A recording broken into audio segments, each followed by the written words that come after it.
We are live on a Football Friday here on Birds 365 with plenty to talk about.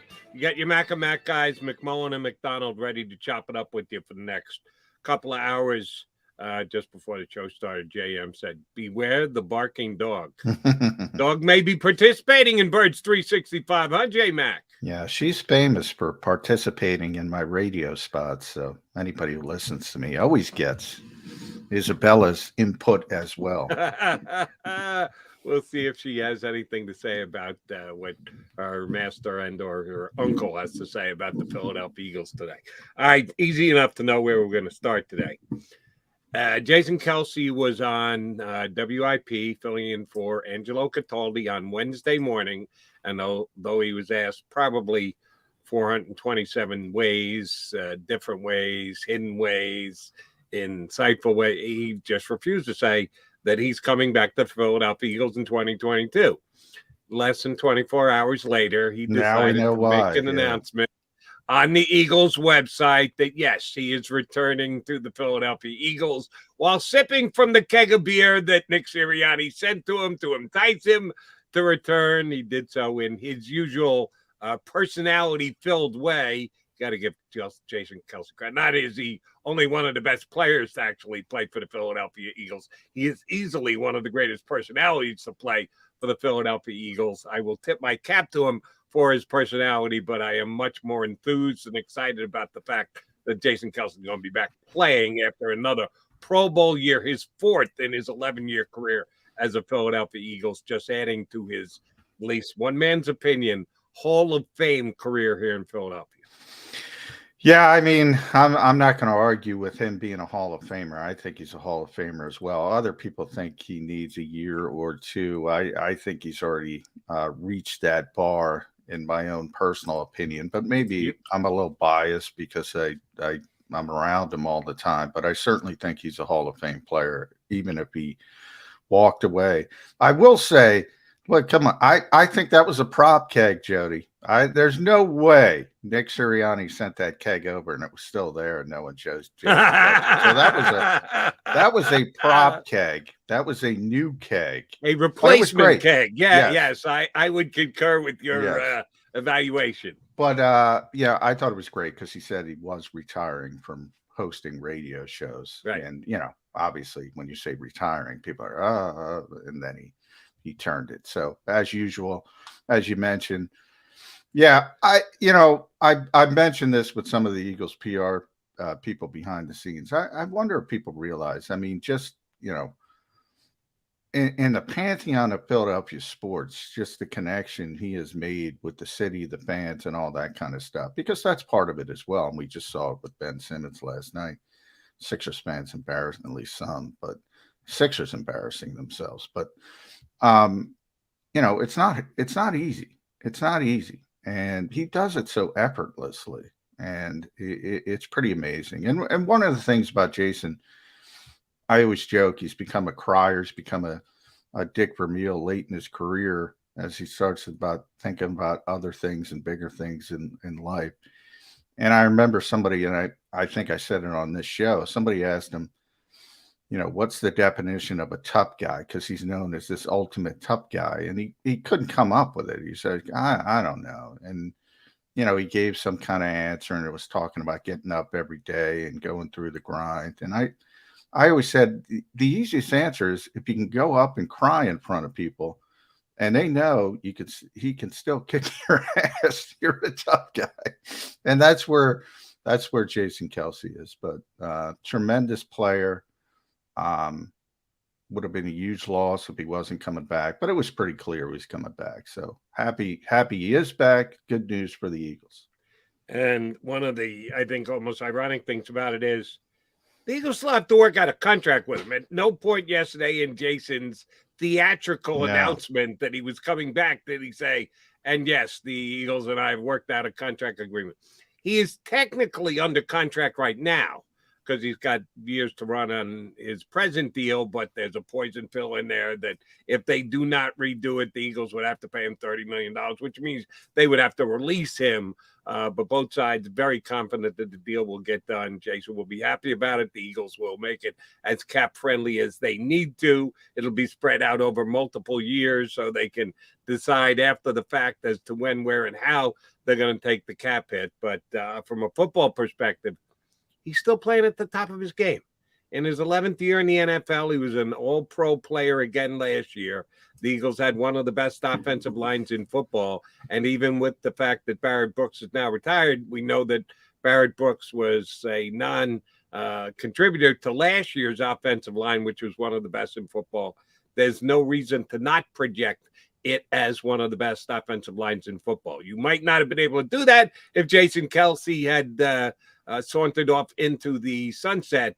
But with them coming back, I've got the Eagles, and I know there's a lot of moving and shaking that will happen with teams over the next, starting on Monday, couple weeks, couple months. I have complete confidence the Eagles are going to have one of the best offensive lines in football again in 2022. Yeah, I mean, 4 out of 5 is pretty good when you're, putting the check marks in the column. And, Jordan Mailata's proven himself. Even Landon Dickerson last year proved himself after he got his feet underneath him, so to speak, as a rookie. He looks like a really good player. Then you have Jason Kelce, Lane Johnson. So all you got to figure out is that right guard spot. As you mentioned, Brandon Brooks is, one of the best guards of this generation when he was healthy, but he hasn't been healthy for a long time. So they had, a top 5 offensive line last year without him, and there's no reason to think they can't cobble it together this year, whether it's Nate Herbig, and they have to make a decision coming up soon on Nate Herbig as a restricted free agent. That, tender is pretty significant for a backup. So, you almost have to evaluate him as a starter if you want to put the tender on him. Otherwise, you have to, continue to negotiate and have to do, try to get a longer term deal done or even a 1-year deal at a lower price. And then people forget about Jack Driscoll, who's also had some injury concerns over his first 2 years, but he was the guy who sort of entrenched himself and then he got hurt, and then they were down to Herbie again. And I know Nick Sirianni personally likes Jack Driscoll a ton. I'm not sure if you can count on him because of that injury history, and we're 2 for 2, so to speak, being unable to finish. But they're better off than most teams. Let's put it that way, Jody. And do not forget Coyote. Coyote Awasika. Who, according to Jason Kelce, is what? Tesla stock. He is. I don't know that Tesla stock. The stock market can be volatile. Yes. Tampa Bay, Tesla went down.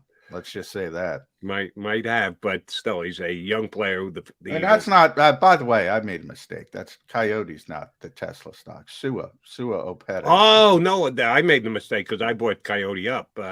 Sua Opeta is the Tesla stock, correct? So here's the bottom line: the Eagles have a really solid, as I'll say, one of the best in the National Football League, and arguably right there with anybody else in their starting lineup. And then they've got youth that they think are going to be able to step in when injuries occur, and the drop-off will not be bad. So that is a very good position to be in. The Eagles have other questions, and we're going to deal with all of them, maybe not today, but over the next however many months before the season gets underway. Here's, in addition, just the fact that Jason Kelce is as good as he is, he's as fun a personality to watch and cover as he is. Here's why I'm excited about today's assignment. For my mind, now I may be wrong. Howie Roseman's going to do what Howie Roseman's going to do. It takes the conversation of Tyler Linderbaum out of play for the first-round draft. The Eagles always emphasize the trenches. I would say even more so the offensive line than the defensive line. That's been their history. That's the way they've trended. The kid may be a 4-time All-Pro, much like Jason Kelce is, come a decade from now, but the Eagles don't need him. The Eagles shouldn't be thinking about calling out his name in the first round. I don't care how good he is. You have to do that fine balancing act of what's best for the team in the upcoming season, 2022, and then the future of 23, 24, 25, 26. If they take Kylan Lindenbaum, it's a waste. Second round pick last year, like Dickerson, okay, I'm down with it. But the Eagles have an offseason in which they can immediately upgrade this year's team and still deal with the future. Center position is not where they need to be doing it. I would say Lindenbaum comes off my list of rankings as potential first-round picks. Do you think Howie Roseman will do the same? I do. I don't think, and by the way, I'm completely on board with that for many reasons, even that went further than yours. I'm one of the very few people, and I don't mind saying it, that I'm not nearly as high on him as other people who everybody seems to think he's a slam dunk. I get a little bit scared because he's so undersized, and people compare him to Jason Kelce. I was going to say, and like, I have to say as we praise Jason Kelce the way that we do today. But I think Jason Kelce is the unique. We always talk about this. He's the unique one. Yeah. The last time I heard this kind of talk was Garrett Bradbury coming out of North Carolina State. Oh, he's the next Jason Kelce. He's undersized, but he's so athletic. And he was a first-round pick. I think he went 16th or 17th overall. Guess what? He is undersized. He is really athletic. He is amazing getting outside and, on screens and stuff. And he also gets the you-know-what kicked out of him on a weekly basis by those big nose tackles who just push him back into the lap of the quarterback.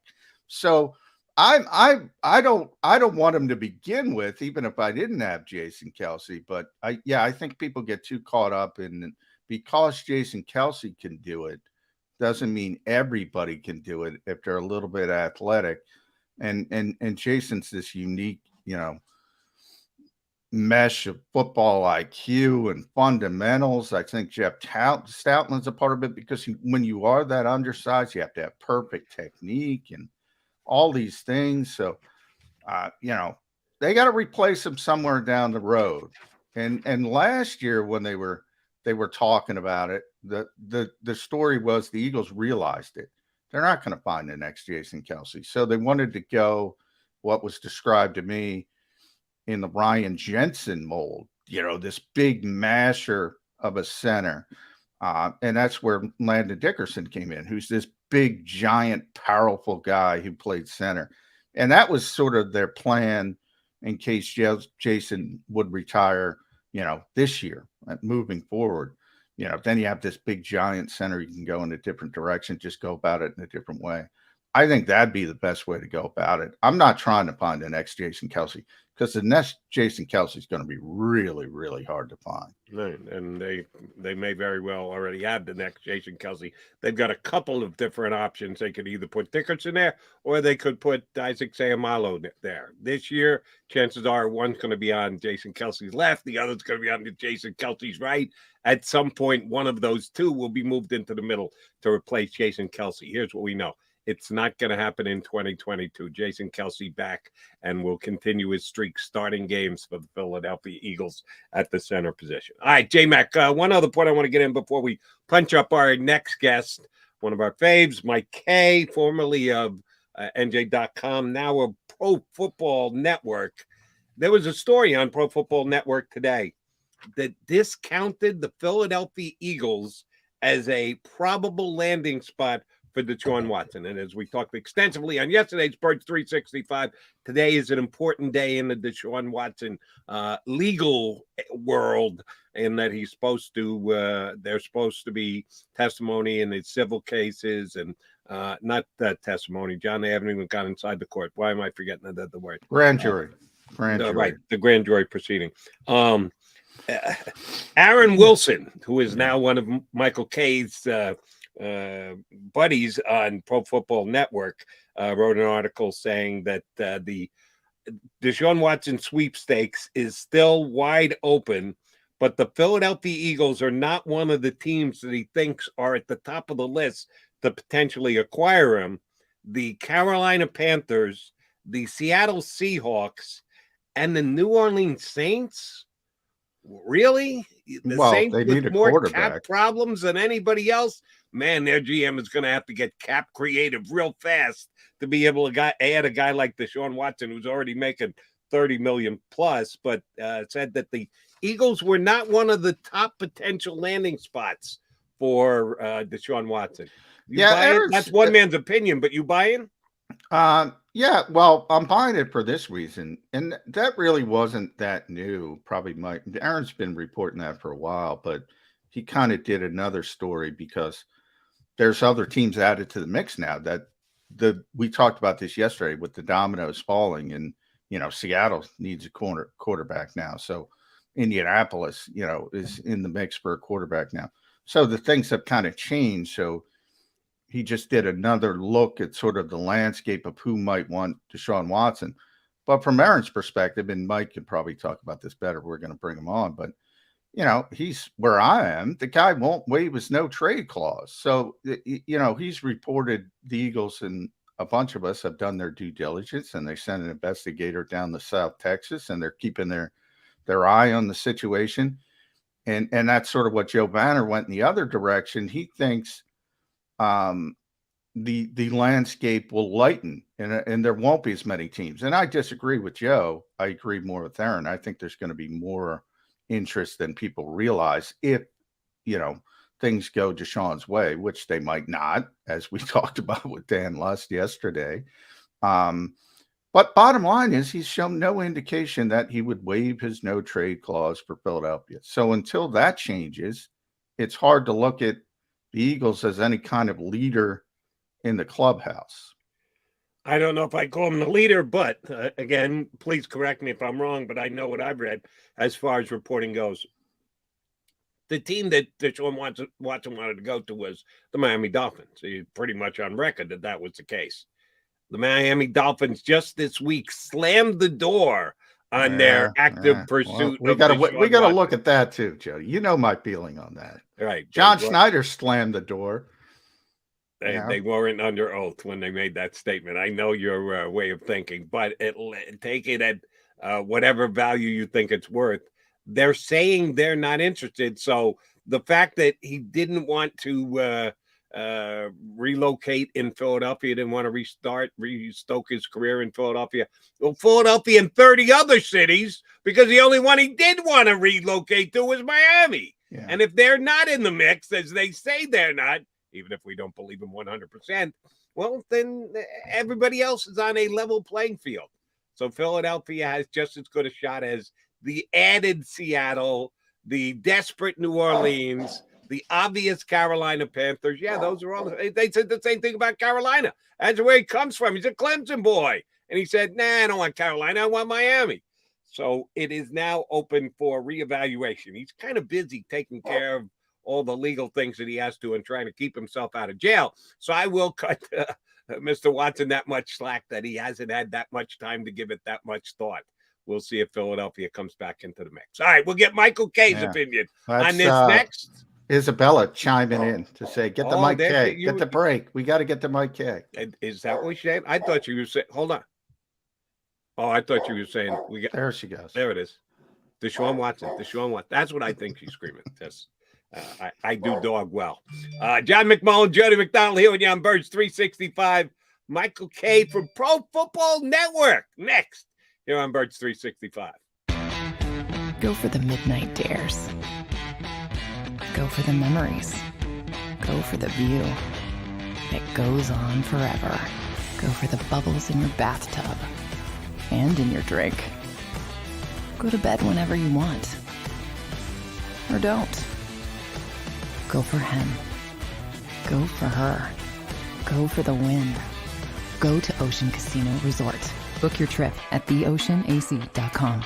At Stateside Vodka, every new customer gets the world's best rocks glass. Free. What's that? A rocks glass? You're telling me that bottle is cut in half? You could say that. Holy shit. And you're telling me I can get one of these glasses for free? That's right. One free rocks glass per customer with each first-time purchase of Stateside Vodka. So good, it just disappears. Imagine for a moment that you went to work today and when you came home, you were catastrophically injured. Your life and your family's life. That's what happened to union construction worker Mike Little. I was scared of what the end was going to be, but to be 100% honest with you, I knew I was going to be all right just by talking with Brian. In my heart, I just knew everything was going to be all right. Call the firm and find out why they say, "We got this." Call 215-458-2222.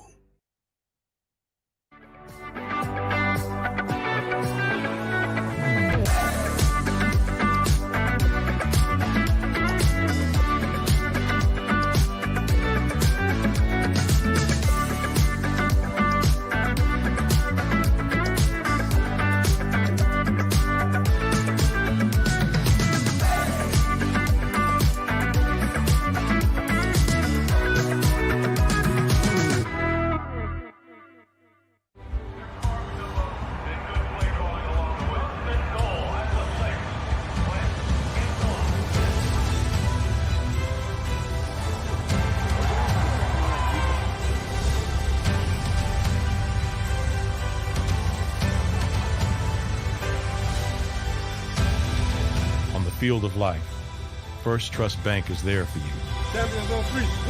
Because Philadelphia dreams deserve a Philadelphia bank.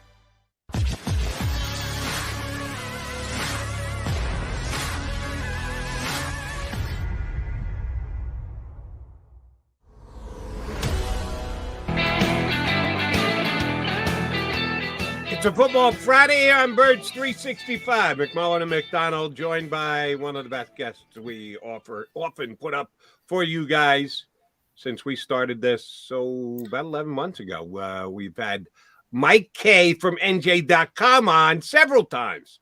No moss. Mike Kaye from Pro Football Network joined us here on Birds 365. Mr. Kaye, what made you relocate? It was a mix of a lot of things. I think, the opportunity to cover the rest of the league. I've already covered two markets and two teams in two drastically different markets, right? The Jaguars and the Eagles. Excuse me. And so, I just thought it was the time. I think it's cool to cover the entire league. It gives you a lot of flexibility personally and professionally. And listen, I grew up listening to you. I grew up just like everybody who's watching the show. I grew up an Eagles fan. But once you see how the sausage is made and you're a journalist, you become numb to it. You've got to be objective, which I think anybody who's watching the show and who knows who I am knows that I like to cover it right down the middle. I'll give you my opinion and be honest, but you become numb to it. And I think you look for that next challenge. And listen, covering the Eagles was a dream come true. It was, when I got in this business, that was my career goal. And I did it for 4 seasons, and I got to work alongside a lot of people that I respect, including John and Les Bowen and Paul Domowitch and Ruben Frank and Zach Berman, all of these guys who are probably guests on your show.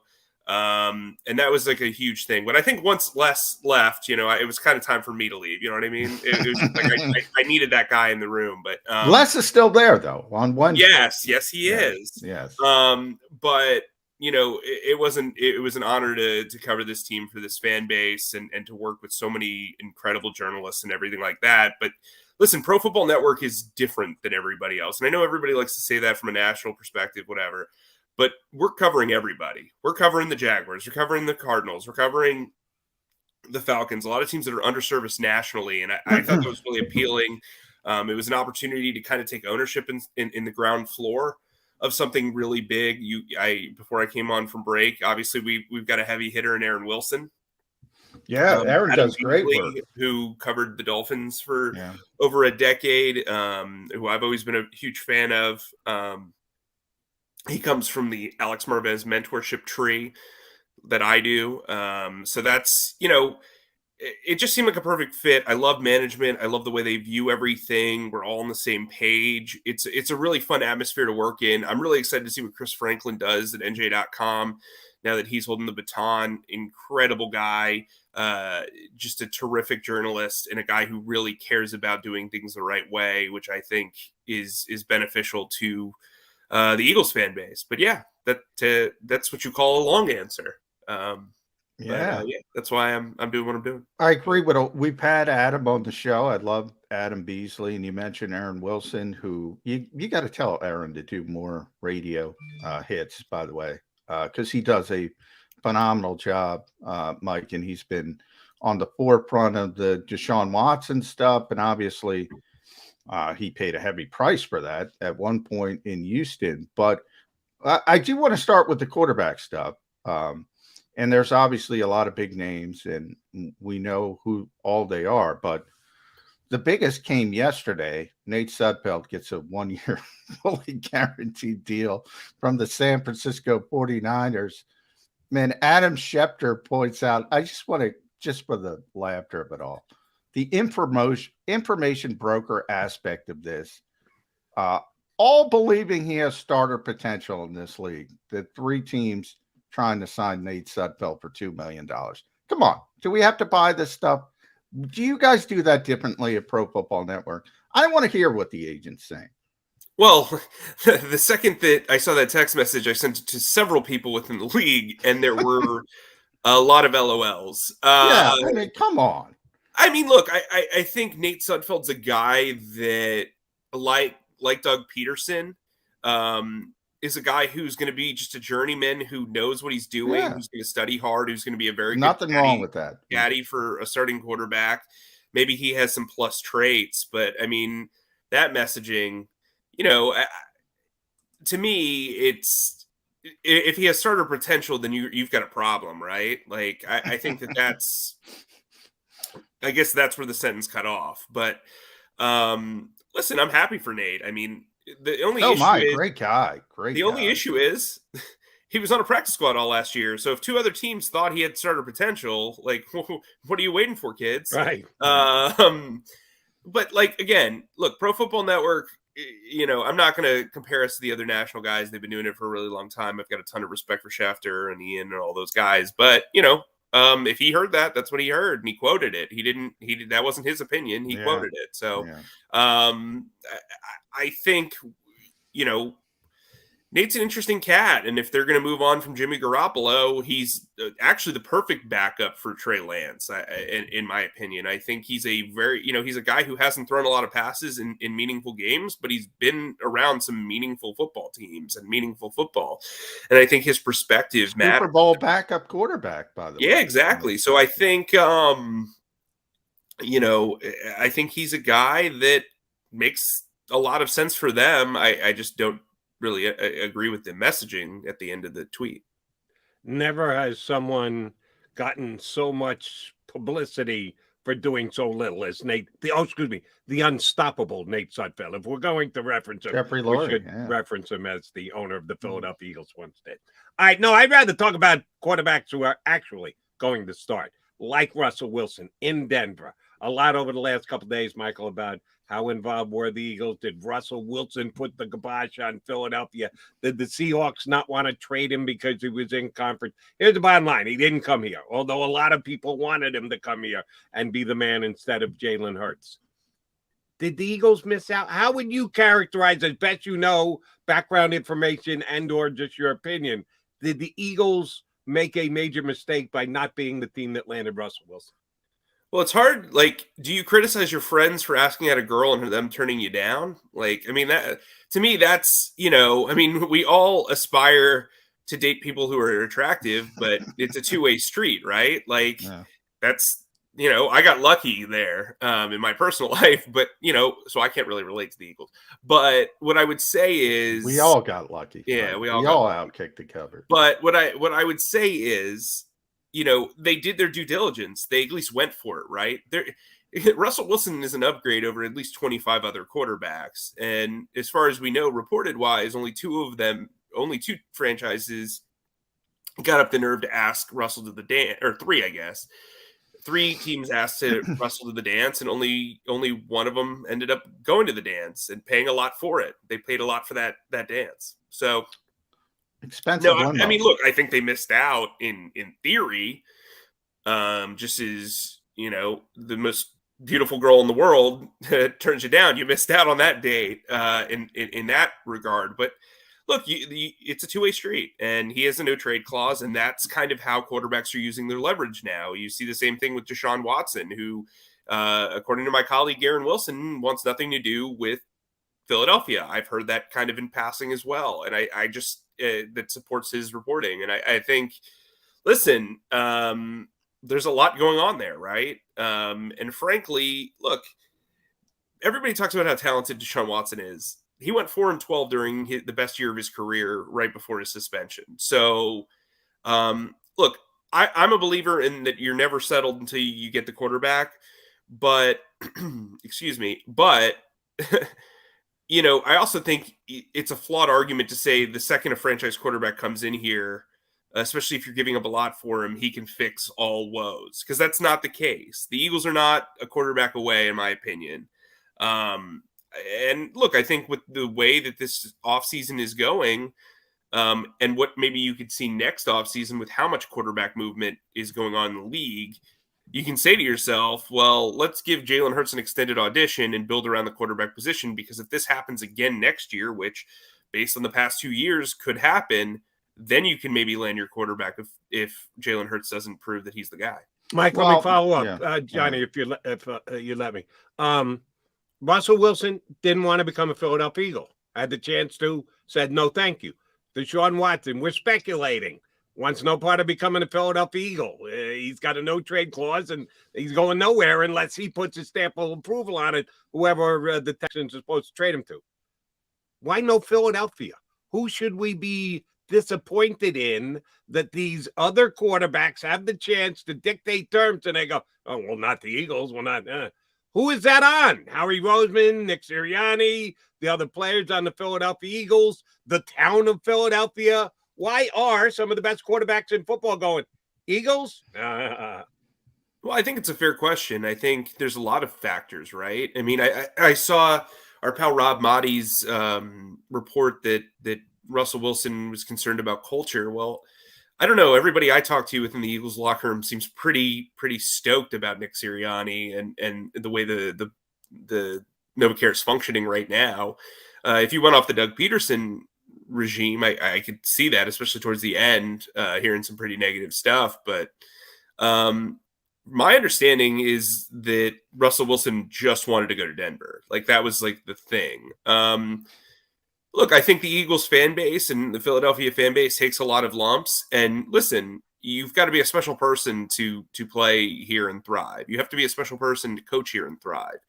In some regards, you have to be a halfway decent reporter to work here and thrive. So, look, there's an expectation when you go to Philadelphia that you're gonna succeed, and some guys can't handle that pressure, and some guys don't want to take on that pressure. Denver's a top 5 market. If you've ever been to Denver, it's lovely there. And so I get why he wanted to go there. There's also a talk of Deshaun Watson wanting to go to Miami or Tampa. No state taxes. Maybe that plays into it. But I kind of, there's so many factors. You can't just say, hey, the locker room culture isn't there, because that's garbage. You're not there. Yeah. You don't know. To me, there's a lot. There can be business aspects. Philadelphia is Philadelphia, but it's also not New York from a marketing standpoint. It's not LA. It's not Miami. It's not Chicago. Yeah.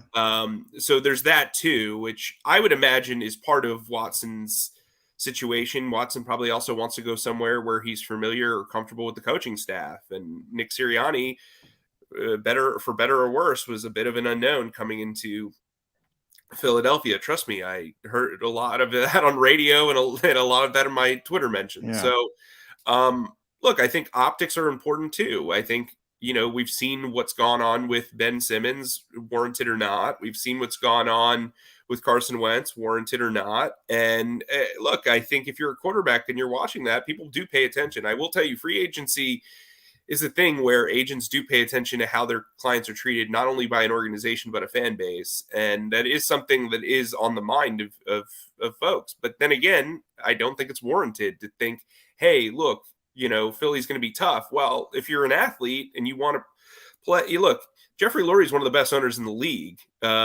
Nick Sirianni made the playoffs in his first year with one hand tied behind his back with their cap situation.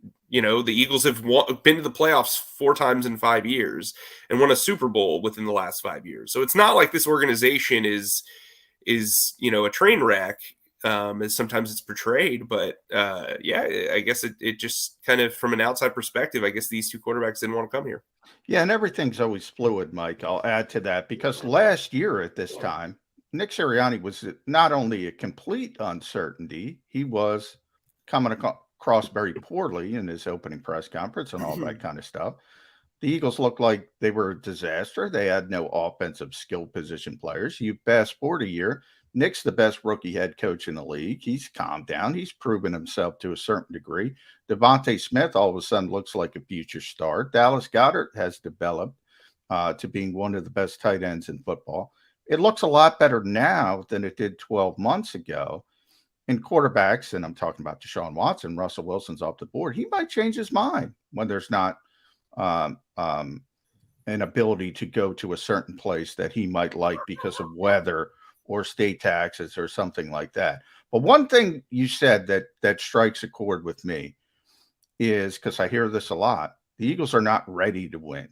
Now, it depends on your definition, if they got a Russell Wilson or Deshaun Watson. And you're right, Deshaun won 4 games, playing phenomenally. So it's no guarantee. But this team made the playoffs. They're relative. You're telling me a Deshaun Watson or a Russell Wilson couldn't get this team to the divisional round? And once you're in the divisional round, you're a step away from the championship game. And who knows if the stars align? I don't get the opposite mentality of the hand-wringing that says, oh, no, we got to add this before we have to go get the superstar quarterback. The superstar quarterback is supposed to elevate everybody. I don't get it. Well, that's kind of my point, right? I do think Russell Wilson would have made that difference. I think Russell Wilson was leaps and bounds the guy. If they could have landed him, absolutely. But I think there's a lot of baggage that comes with Deshaun Watson. And I would also argue... Tons of baggage, yeah. Yeah, I mean, I would also argue, from a quarterback's perspective, if you're trading multiple first-round picks, does that quarterback really view your roster as being good enough to contend? That's something that I think is kind of factored into this that no one really talks about, is if they're looking at the Denver roster and they're looking at the Philadelphia roster, right? And you're trading multiple first-round picks and second-round picks, you're not adding on top of me. I've got to basically take the roster as is for the most part and realize, like, hey, this is going to be a lot of work. This is going to be a lot of pushing and pulling. The Eagles have a ton of free agents. Both their starting safety spots are empty. I mean, they need a number 2 or 3 wide receiver. They need to improve their right guard situation. Like, there's a lot going on here. The running back long-term is in question. So, like, to me, if I'm looking at this and then I see Cortland Sutton, KJ Hamler, Jerry Jeudy, Tim Patrick, that offense, that young offensive line, like, that to me is saying, look, I can get this done even though they're giving up a ton of future assets and we're not developing around me. So I think that that's also an argument to be made. And a lot of folks are going to say, well, they have 3 first-round picks this year, take the hit this year, and then move on. But they need a lot of work. They were second to last in the league in sacks. I mean, they were getting chewed up by opposing quarterbacks because of their secondary and linebacking group. Like, there's a lot of push and pull here. I agree with you. I think that they can contend. I just don't think you just plop Russell Wilson in and, hey, they're immediately a Super Bowl team. That's what I'm saying to you, is, like, I don't think that Deshaun Watson has never been to the... Well, I agree from that perspective, Mike, that nothing's ever a guarantee. I mean, you can get Aaron Rodgers. I mean, the stars have to align. We saw it. Aaron's got 1. I mean, that's the best quarterback in football. It's really difficult to win the Super Bowl. So I guess it depends definition. My definition is sort of relevancy. You're going to be in the conversation. You're going to be in a position to maybe help those stars align, that if you're playing well, you're healthy and all that kind of stuff falls into place. But look, the Chargers are in the best position in this league, and they just made the big deal for Khalil Mack. And I constantly hear this, and Justin Herbert's on his rookie deal. So they have a short window of ability to build around this cost-effective superstar quarterback. Right. I turn that back to Philadelphia. People don't realize how quickly the Eagles are going to have to pay Jalen Hurts if he performs at the level he did last year. He's getting paid. So this assumption that, oh, you got to build around the cost-effective quarterback, yeah, it's a really small window. That window is basically this year. Do we think the Eagles are a Super Bowl contender with Jalen Hurts? I don't know. I don't. And I don't think hitting on 3 first-round picks changes that. Well, but what I would say to you is this. Here's how I would counter. It's not just about this year, right? If you're a GM, you have to think about 4 years in advance. So if Jalen plays as well as he did last year and then hopefully progresses, then you feel good about re-signing him. And but if he bombs out, it's cost effective. You don't have to worry about it. You've got a great roster. The next year you can build around a rookie, or you can build around a potential veteran who's going to be over where he is, because that's the trend right now. The trend is quarterbacks are turning this into the NBA. It's the one position where they can turn this into the NBA. And if they don't want to be somewhere, or they, want to, if they feel like their leverage is where it's at, they will demand a trade or try to seek some other place. And I think that's a trend that's not going to stop. So, that's a thing. Like, that's legit. Now, if you told me that they were trading for Derek Carr, I would say, okay, I get it. But again, I don't think that makes you a Super Bowl contender. I like that. Again, I just don't. I have no problem with the Eagles' thought process of trying to go for the home run or sticking with Jalen Hurts. I guess, and I've asked Jody. Well, but that's the thing, though, John. Right? They're trying. It's just it's not happening. So, to muse about that to me is like not wasted time, but it's like, well, what are you going to do, right? Like, yeah. Well, here's what, and Jody has heard me say this 100 times, so bear with me. 101, Jody. If Jalen Hurts plays like he did this year, and gets the Eagles to the playoffs, and is a Pro Bowl alternate, and he's a really solid quarterback, I thought he overachieved. I thought he had a solid season last year. That's $30 million. That's $30 million. And I don't think the Eagles want to be in that position. So here, my larger overriding point is, you're not going to have the capital you have this year every year to go get a quarterback. Here's where I agree with John. There are 3 potential outcomes for Jalen Hurts this year. One is he kills it. He crushes it. You go, all right, we're extending him. Forget about 30 million, 35, 40 million. He's one of the top 5 quarterbacks in the league. The other is he stinks. He's Carson Wentz of 2019. You just have to move off him because he's the 32nd best starting quarterback. Then there's what happened this past year and what he may very well do again next year. Good, not great, middle of the pack. Got to make a decision on him. Even though they're 3 separate possibilities, the largest by leaps and bounds is the one in the middle. He's going to be Jalen Hurts of 2020 again. And then you're not 21. You're not going to be able to make a strong commitment to, hey, we got to move on, or, hey, we got to lock this guy up. Chances are he's going to stay in the middle. That's John's point, and I agree with him. That is the most likely. If we're looking into the crystal ball, what kind of year is Jalen Hurts going to have? It's going to be one of those middle years, which is going to leave everybody debating on what the hell they should do with Jalen Hurts going forward. But also, what's the alternative? If those guys don't want to come Russell here, Wilson. right? But if he doesn't want to come here, what are you going to do? Nothing you can do. That's kind of my thing. And look, talking to people around the league, this quarterback class is not good. There are going to be 2 or 3 teams that really press and pull an EJ Manuel. That's what's going to happen, because that's what this year is. This is 2013. And, I know there are people that, Twitter's trying to talk themselves into Carson Strong and Desmond Ridder and Kenny Pickett and Malik Willis. And you've got the normal draft Twitter stuff because they know everything. But they do know everything. Yeah, but the reality is, I don't think the league views this class as being very, very good. You can see that in Washington trading for Carson Wentz. Yeah, we have a lot of information on Carson Wentz, especially what Chris Ballard and Jim Irsay said publicly, and they still traded 2 third-round picks for him. So I think that tells you a lot about this class, both publicly and privately. And for the Eagles to not waste, but to invest a first-round pick in a quarterback in this class, I think would be a mistake. If they can't trade for Deshaun Watson and Russell Wilson because they won't, waive their no-trade clause, they're actually in a pretty good situation. It's not like they've got Taylor Heineke or, Andy Dalton or one of those guys. Yes, if he plays in the middle, they are in purgatory. There's no question about it. But historically, Jalen has improved every year of his career, especially as a quarterback.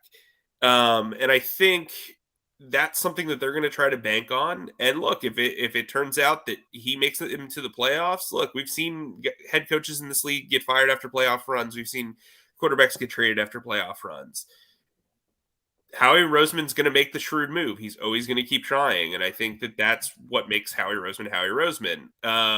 But if you are, I don't want to say quote unquote stuck with Jalen Hurts, who, by the way, is adored in that locker room and has the trust of his teammates, you're in pretty good shape. And I think if you can build around him, at least for this year, you also make the destination a lot more appealing for a quarterback the next time a big name comes free.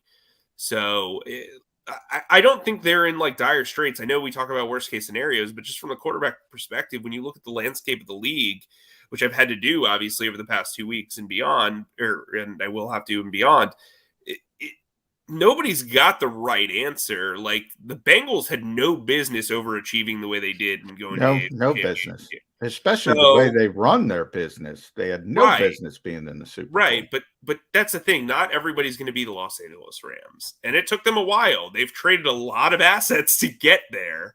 So I think this musing back and forth of, well, hey, the Eagles aren't doing enough. They are legitimately trying. Like they, as my colleague Aaron Wilson reported, they sent an investigator down to Houston. Like there's a part of the fan base that wants nothing to do with Deshaun Watson, and there's a part of the fan base that just wants the upgraded quarterback. Well, you've gotten both results there. I mean, I just don't know what, you can't force somebody to work for you that has a clause like that. So it'll be interesting to see how this all plays out. All right, Mike Kaye, ProFootballNetwork.com instead of, I don't have to screw up NJ and NewJersey.com. You don't have to worry about that anymore. That's the whole reason why I left. Yeah. That's the whole, no. Formally, I never did that. That was somebody else. But I just think it's funny. You know what's coming. The biggest transaction of the week in the entire sports world. Jeff Hardy to All Elite Wrestling. How excited was Mike Kaye when he heard that goopy music on Wednesday nights? You know what? The audio kind of drowned out with that bass. And so I was like, wait, is that, I mean, I knew it was coming, but I texted a couple of AEW employees and was like, okay, cool. You've got me to pay for pay-per-views for the first time in 20 years. So you texted Marbez is what you're saying. Well, yeah. Hey, I'm not going to reveal my sources. Anyway, so, you know, to see Jeff Hardy and Sting in the ring again after their debacle in TNA when Jeff was, like, inebriated and that whole thing was very cool because I grew up a massive Sting fan. I grew up a huge WCW guy. Sting was my favorite wrestler ever. And when he basically retired towards the end of his career, the No Mercy ladder match, that's when I discovered the Hardy Boys and Jeff Hardy was throughout my teenage years. I dyed my hair like him. I went to Sergeant Slaughter's house dressed as Jeff Hardy. He loved the costume. Jeff and Matt. Is that Burlington, North Carolina? What? Burlington, North Carolina. Yeah, it was in South Florida. He was dating a friend of mine's mom. If I said that properly, I'm a writer. I should probably know how to write. They signed I was telling Marvez the other day, they signed a picture for my bar mitzvah present from my friend Tommy, was them signing a thing, like a personalized thing for me, which I'm sure is still at my parents' house. But yeah, no, Jeff's a big deal to me. And I texted Alex, I was like, it's my bar mitzvah again. And,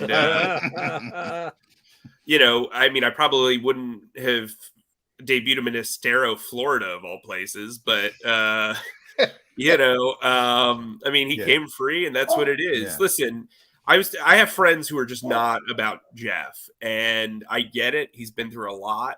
But if you go through that card and think about how many matchups, to me, he's a top 5 acquisition for them, because you can put him in literally any match and sell it. He appeals to so many different people, especially, you know, the locker room. I mean, all of those guys grew up. Like, if you look at Luchasaurus, he's got tattoos like Jeff.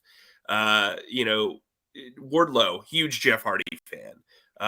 Darby Allin, huge Jeff Hardy. Like, there's so many guys in there who grew up watching him. So he's kind of a Danielson-like guy, and we haven't seen him versus Danielson. We haven't seen him really versus Moxley. We haven't seen the Hardy Boys in a while against the Young Bucks. The tag division's incredible. And so I think this is going to be very good for business. Look, WWE's constantly going to win. I think they're in a different business, frankly. But I think this is huge. This was a huge acquisition. It does move the needle. It's great. It's great that Tony Khan has created this for professional wrestling and, you know, high-paying jobs. But, man, he's spending a lot of money. God bless him. Well, this one's actually going to pay off. I'll give you something interesting. In 2000, the Hardys sold more merchandise than Stone Cold Steve Austin, The Rock, and I believe Jeff was a big star. Jeff, right?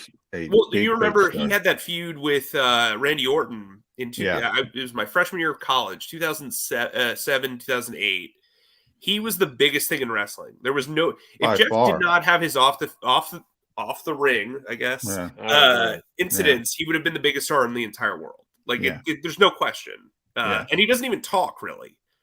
You know, he's just got. But my argument to that would be that's been a while. It's definitely been a while. But he's the one guy that I think, like Shawn Michaels, can outlive the nostalgia effect. You know, there's certain guys that just have it, and you're always interested in what they're doing. Like the dude rolled in with his ponytail down to here. He looked like one of the founding fathers.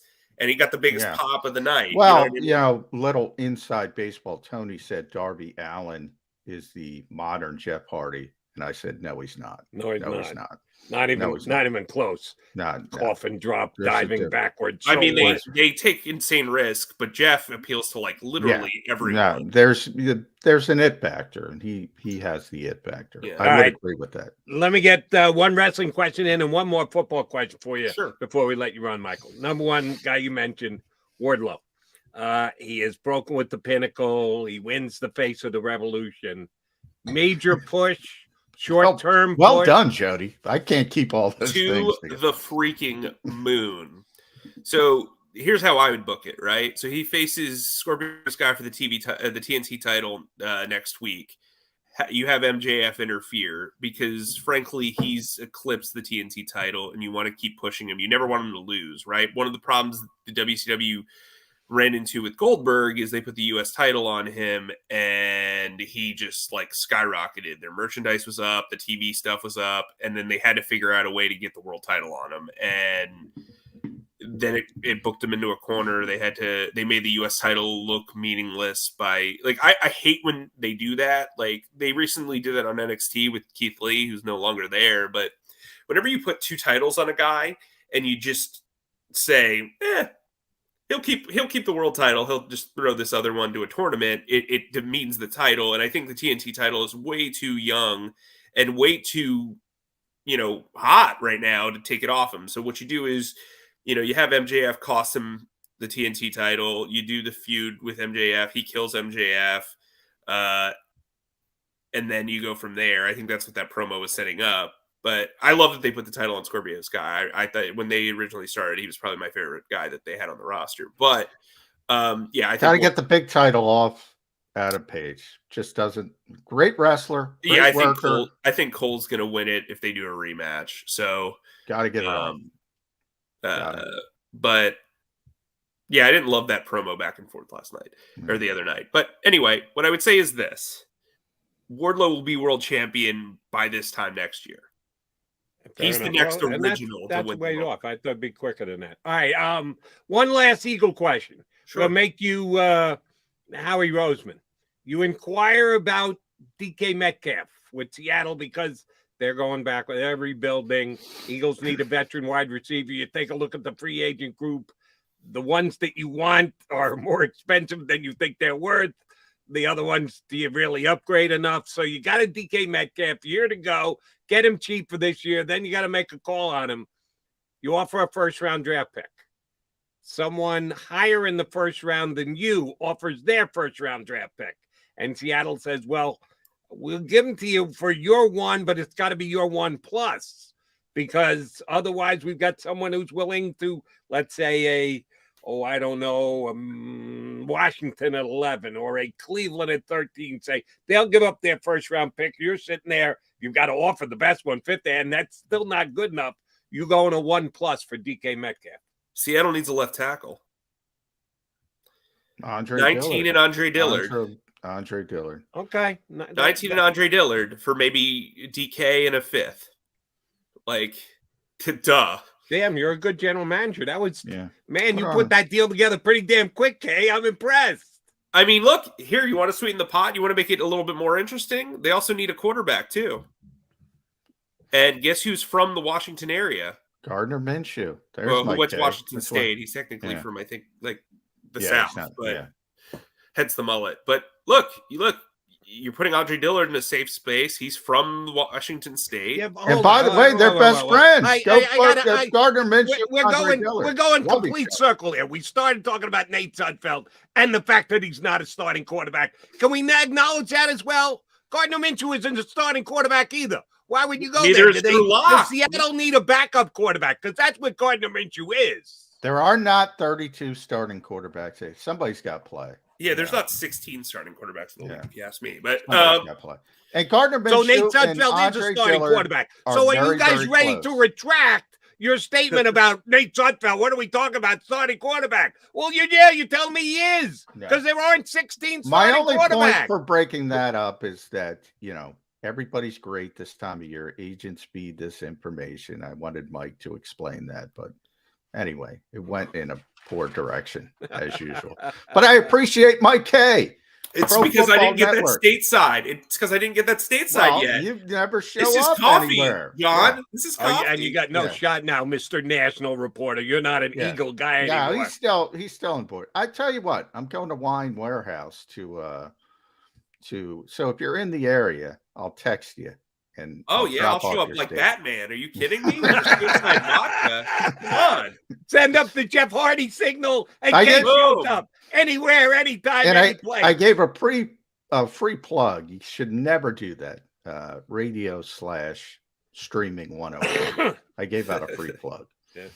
Anyway, that sells stateside, it's okay with us because they are an actual sponsor. So any good liquor store out there that sells stateside, yes, get there and wait for Michael Kaye and make sure you buy him a bottle. Send the receipt to either me and read Mike at Pro Football Network at Mike _EK. You got to stop it's that. The worst, but there's too many Mike Kays in all of football. Yeah. You got to put it up. You got to put it up in your little StreamYard Zoom feed. You got to put like Jody and I trust Xander to put it up. Where's Xander's help? He doesn't have control over your but he could put it on the little lower third gear. All right, Xander, do that. Yeah, you got a good point. There you go. Oh, you can do it. There it is. Xander's got the control over everything. We talk about Howie Roseman having the powers. Xander's the guy. There it is. At Mike _E_K. There it is. Yeah. I got to make you work for it. Yeah, exactly right. And you did just that. Mike, thanks. We're going to have you on just as much on your national perspective as your local perspective. Thanks for jumping on with us today. Thanks, boys. Thanks, Mike Kaye here with us on Birds 365. All right. For those of you who are not wrestling fans, I feel the need to apologize. Not really, because I enjoy it as much as I do, as does McMullen. And Mike enjoys it. So what? So suck it up. You're gonna have to put up with 12 minutes of it every once in a while here on the show. We'll come back and talk more Eagles. EAGLES Eagles. Coming next here on Birds 365. Go for the midnight dares. Go for the memories. Go for the view that goes on forever. Go for the bubbles in your bathtub and in your drink. Go to bed whenever you want. Or don't. Go for him. Go for her. Go for the win. Go to Ocean Casino Resort. Book your trip at theoceanac.com. At Stateside Vodka, every new customer gets the world's best rocks glass. Free. What's that? A rocks glass? You're telling me that bottle is cut in half? You could say that. Holy shit. And you're telling me I can get one of these glasses for free? That's right. One free rocks glass per customer with each first-time purchase of Stateside Vodka. So good, it just disappears. Imagine for a moment that you went to work today and when you came home, you were catastrophically injured. Your life and your family's life. That's what happened to union construction worker Mike Little. I was scared of what the end was going to be, but to be 100% honest with you, I knew I was going to be all right just by talking with Brian. In my heart, I just knew everything was going to be all right. Call the firm and find out why they say, "We got this." Call 215-458-2222.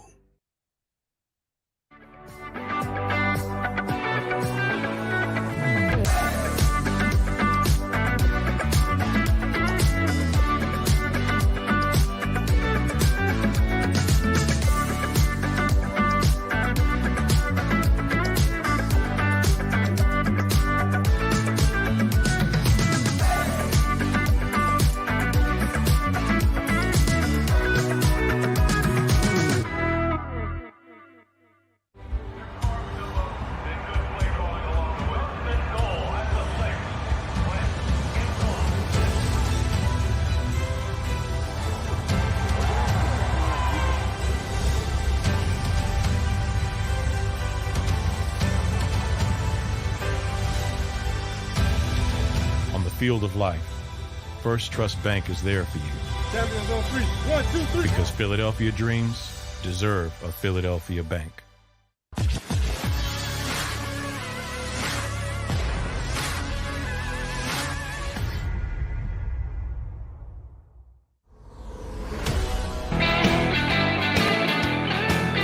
Football Friday here on Birds 365. McMullen and McDonald hanging with you. We got an hour left to play.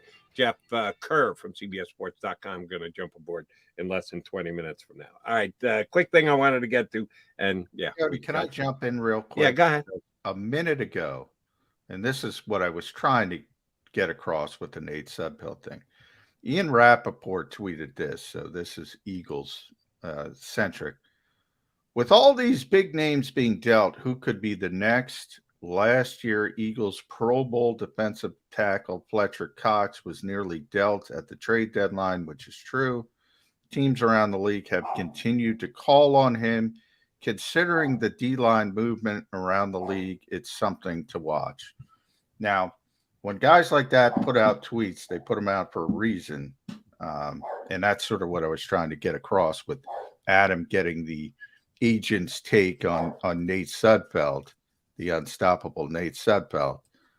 Just put that bookmark that the Eagles are still looking to move. All right, then hold on. All right. I'm going to follow up in the direction you wanted this to go. You're suggesting that when an information broker, and I was going to talk to you about an information broker next anyway, different one, Calvin Ridley, we get to in a second. An information broker gets given information for the purpose of getting it out there for everybody to consume so that certain dominoes start to fall. Who are you suggesting started this process? the Eagles, Fletcher Cox agent, or someone else? Well, in this case, in Nate's case, it's obvious it was the agent. In this case, it could be both sides because the Eagles could want to move on from the daunting Fletcher Cox contract. If you're going to be honest with evaluation, he's still a good player, but he's not nearly what he was, and he's still paid like a superstar player. Obviously, go back, he's not the greatest fit for what Jonathan Gannon wants to do. We go back to last season. So there's a lot of reasons it could come from the Eagles.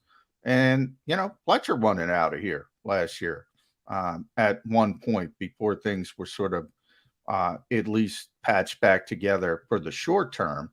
So in this case, it's a little more difficult to ascertain than Nate's because it could be coming from either side. Ian tends to be, there are certain guys where it's coming from.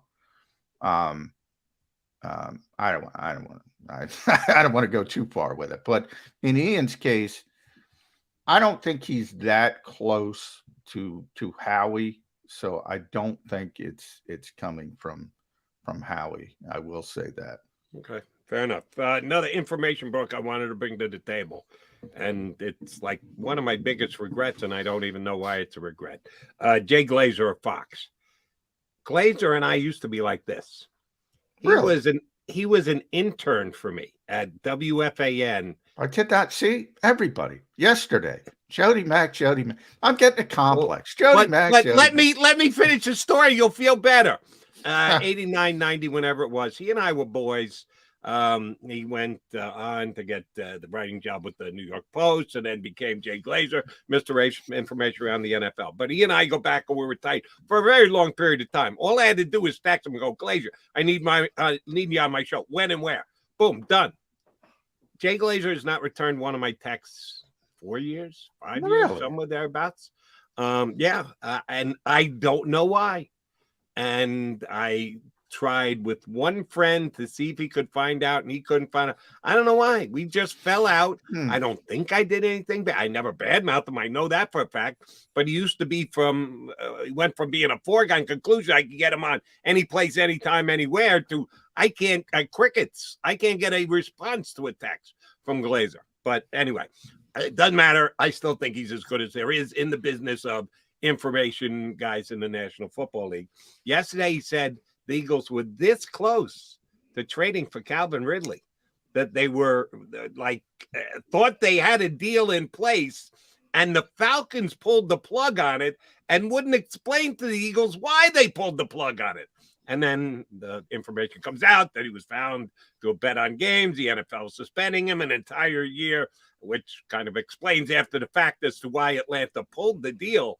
But we get guys here on our stream all the time. I get calls at WIP. We get Calvin. Let's get Calvin Ridley. Calvin Ridley be a perfect fit. There's a veteran wide receiver we could use. It almost happened. The Eagle fans here in town were right. It was this close, Johnny Mac. Yeah. And that would be a perfect fit for what they need. If you're comfortable with the off the field stuff, and I'm not talking about the gambling because we didn't know about the gambling at the time. I'm talking about the anxiety and why he walked away from the team after, I think it was 5 games last year. But the year prior, I mean, the guy was just tremendous. 1,300 receiving yards, 9 touchdowns. Veteran guy, knows how to play, great route runner, exactly what the Eagles would need, almost a perfect fit from a football standpoint. And then all of a sudden, you got 2 Alabama guys, and you could argue, look, if you go back, as I said, to 2020, you could argue he's better than Devontae. I mean, he was that good. And then you have 2 receivers of that level. And who cares if Quez Watkins is your third or you're trying Jalen Reagor, whatever. If you got 2 guys capable of putting up 1,000 yards, would have been a perfect fit. I can't imagine the Eagles would have had to give it up. They would have gotten a discount, maybe 2nd round pick, maybe 3rd round pick because he's so expensive. He would have been playing on his 5th-year option, which would have been over $11 million. But I guarantee the Eagles would have worked out an extension to get that number down. Yeah, it's a shame. Would have been a perfect fit for what this team needs from an offensive perspective. And when you trade for somebody, you don't have to deal with what I say about Mike Williams, who re-signed with, Justin Herbert or Amari Cooper now that he's going to be free and wherever he ends up going. I mean, you got to sell those guys on you're going to be able to get your touches. When you trade for somebody, you got their rights and, they play. Right. But in the case of a guy like Ridley, you have to be able to sell him on signing the extension. You're right. You can just get him and then you plug him in. You can have the season you're going to have, but you've also got to sell him if you want to do the extension, which we'll never know if the Eagles could have gotten that done with a guy like Calvin Ridley, but they were very close to doing just that. All right. Speaking of a relocated guy who can catch the football, I saw this on Good Morning Football this morning. Our buddy Mike Garafolo's on there, and I think he was the one who said it. Carson Wentz goes from the Indianapolis Colts to the Washington Commanders. They've made their commitment to the quarterback for at least 1 year. And that's all we're going to go because that's all the Colts got out of him, right? They thought they were acquiring their quarterback for the next 3, 4, 5 years. 1. So I'm not going to go 1 more year past 1 for Washington. But he's there now this year, and they want to improve, and they want to give him the best chance to improve, which means they need to upgrade a couple of positions. Could one of them be tight end? Could one of those improvements include the addition of one Zach Ertz, who is a free agent with the Arizona Cardinals? Could he be coming back east the same way Carson Wentz did to join the Washington Commanders and be playing next year at Lincoln Financial Field in an opposing team's uniform? Yeah, why not? I mean, I don't, there was a little bit of, Zach obviously and Carson were tremendously close early in Carson's career here in Philadelphia. A little bit of talk. They weren't as close when things went off the rails. I don't know how true that was, but they've always had a great chemistry. And then when you look at what has happened to the tight end market, with all the tight ends getting franchised, all of a sudden, look, if you want a tight end, you could make a strong argument that Zach Ertz is your best available option. There's some younger players. I think CJ Uzomah from Cincinnati is a free agent. Tyler Conklin is a free agent. He had a big year. Those guys are a little bit younger. But, because of the cost-effective nature of that position, everybody franchised their tight ends. 3 tight ends got franchised. I will say, in Washington, they have Logan Thomas. Remember, he's hurt. He was hurt. He's coming back. So I don't necessarily know if they're looking for a big splash at tight end because he's a pretty good player. But again, that depends on health and things of that nature. But I see where you're going. I mean, but Zach might get a bigger payday than people expect because those tight ends, they're not available now. Right. Your point about 3 tight ends got franchise tag. Yeah. That, and yes, the franchise tag is not all that large. Tight end's another disrespected position, at least in my estimation, through the franchise tag numbers. So it wasn't a bad move. I'm not suggesting it was a bad move by, I'm not sure about Dallas, but I like Njoku and I like Gesicki a lot. So kudos to those teams for getting those guys locked up. But you're right. It just takes the number of potentially available tight ends off the market, which should, in fact, increase Zach Ertz's value around the league. That would bother me more than Carson Wentz coming back to play for Washington. Because Carson Wentz, but maybe we shouldn't go down this road with the result of last night's Sixers-Nets game. I had no problems with everybody in the building booing Ben Simmons. How'd that work out for the Sixers? I think it would have been great if they just would have ignored him. But I know that's not possible. I never believed it. I know that's not possible. I've heard that argument for the last 25 years. Well, it's not possible. Radio. Just because he's such a toxic, just be thrilled he's gone. That's what I say. Be thrilled he's gone after the 29-point beatdown they took last night. Well, he wasn't a part of that. He had nothing to do with that. He's not even playing. So, I mean, that's the Sixers' problem. That they got to fix their own. That's what I was kind of getting at. But I would have trouble like being upset with Zach Ertz coming back because he was such a class act. We talked about Jason Kelce at the very start of the show that it's great news that he's coming back. The fact that he is as good a player as he is, as good a guy as he is, as good a personality as he is, all those things. Zach Ertz is kind of like Jason Kelce light for me. He was a tremendously talented player and contributed to that Super Bowl championship and handled himself with class when he was here the entire time that he was here. It's going to be hard to boo him when he returned. I don't think they'd even do that. I think Eagle fans are smarter than that and classier than that. But once the opening kickoff goes, you got to root against the guy, and it's going to be hard to root against Zach Ertz when he comes to town in another team's uniform, specifically a rival like the Washington Commanders. So I'm actually rooting for Zach Ertz to land elsewhere. I don't need to see Carson Zach part 2 in our nation's capital. Yeah, and I don't, as I said, Washington's pretty set at tight end, so I don't think you have to worry about it. You never know. And I think Zach's market will be big enough because of what's happened elsewhere that he'll have other options. But you never say never in this league. But I don't think you're going to have to worry about it. And you're right about, nobody's booing Zach Ertz. I mean, when he left, him and Julie, his wife, the Ertz Family Foundation, they never stopped doing charity work in Philadelphia. I mean, that guy is a class act. Was his entire time here in town, and I believe that will continue wherever he should land. I'm just hoping it's not Washington or New York or Dallas. Don't need him here twice a year. Want to root for him. Want to see him continue his career. Yeah, the Giants. Now the Giants, because Evan Ingram might leave the Giants. Yeah, the Giants might be your bigger problem than Washington.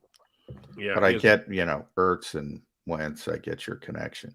But here's the problem with the Giants. Giants are going to have to overpay Mitch Trubisky to bring him in as competition for Daniel Jones, and then they're going to have no money. Speaking of agents, left for Zach Ertz. Speaking of agents, Mitch Trubisky's agent, I got to look up who it is, has done a tremendous job because he's got everybody. Everybody wants Mitchell Trubisky.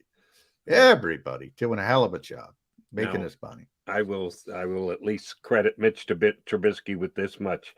Of the guys who we've spoken about today, who are not starting quarterbacks in the league, despite what someone may say. Chauncey Gardner, the Eagles backup, Nate Sudfeld, the 49er backup. Mitch Trubisky actually has, for me, shown more traits of a starting quarterback in the league. And I know Gardner Minshew started down in Tampa, down in Jacksonville, but his agent is at least tapping into some actual tape work that the guy has put up and taken team to playoff appearances, whereas Nate Sudfeld has never done that. I'll tell you what, Mitch has a ton of physical gifts. I mean, he's a tremendous athlete. I mean, tremendous. So, yeah, I mean, people will talk themselves, as you saw it in the draft. I mean, there's a reason he went number 2 overall, and it's not because he doesn't have a ton of athleticism and that arm strength and all the kind of stuff. But man, he just was not good in Chicago. He's just, he just wasn't picking it up quickly. Maybe a second chance. Maybe it works out better, but it looked ugly at times in Chicago. What's your pooch's name again? Isabella, yes. She's not a big Mitch. Isabella. Yeah, I don't know if she is or isn't, but she's got serious opinions on Mitch Trubisky, whether it's positive or negative. You can only interpret. I don't know what your dog barks. That's negative. That's a negative? Yeah. All right. So she's not buying what Mitch Trubisky's agent is selling or attempting to sell. And as Johnny Mack points out, he's doing a nice job of it because there's a lot of talk about him landing a starting job in the league. We shall see. All right, quick time out here. And then one of our buds, Jeff Kerr from CBSSports.com. going to jump aboard here on Birds 365. Go for the midnight dares. Go for the memories. Go for the view that goes on forever. Go for the bubbles in your bathtub and in your drink. Go to bed whenever you want. Or don't. Go for him. Go for her. Go for the win. Go to Ocean Casino Resort. Book your trip at theoceanac.com. At Stateside Vodka, every new customer gets the world's best rocks glass. Free. What's that? A rocks glass? You're telling me that bottle is cut in half? You could say that. Holy shit. And you're telling me I can get one of these glasses for free? That's right. One free rocks glass per customer with each first-time purchase of Stateside Vodka. So good, it just disappears. Imagine for a moment that you went to work today and when you came home, you were catastrophically injured. Your life and your family's life. That's what happened to union construction worker Mike Little. I was scared of what the end was going to be, but to be 100% honest with you, I knew I was going to be all right just by talking with Brian. In my heart, I just knew everything was going to be all right. Call the firm and find out why they say, "We got this." Call 215-458-2222.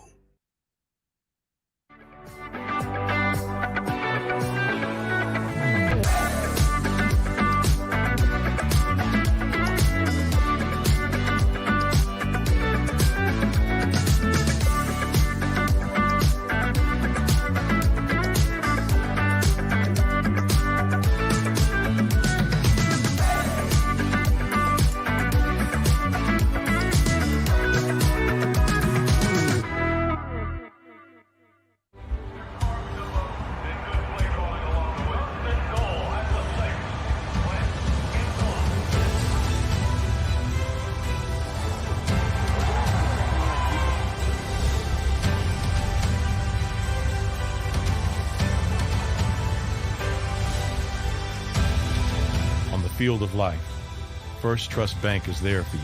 Champions on 3. 1, 2, 3. Because Philadelphia dreams deserve a Philadelphia bank.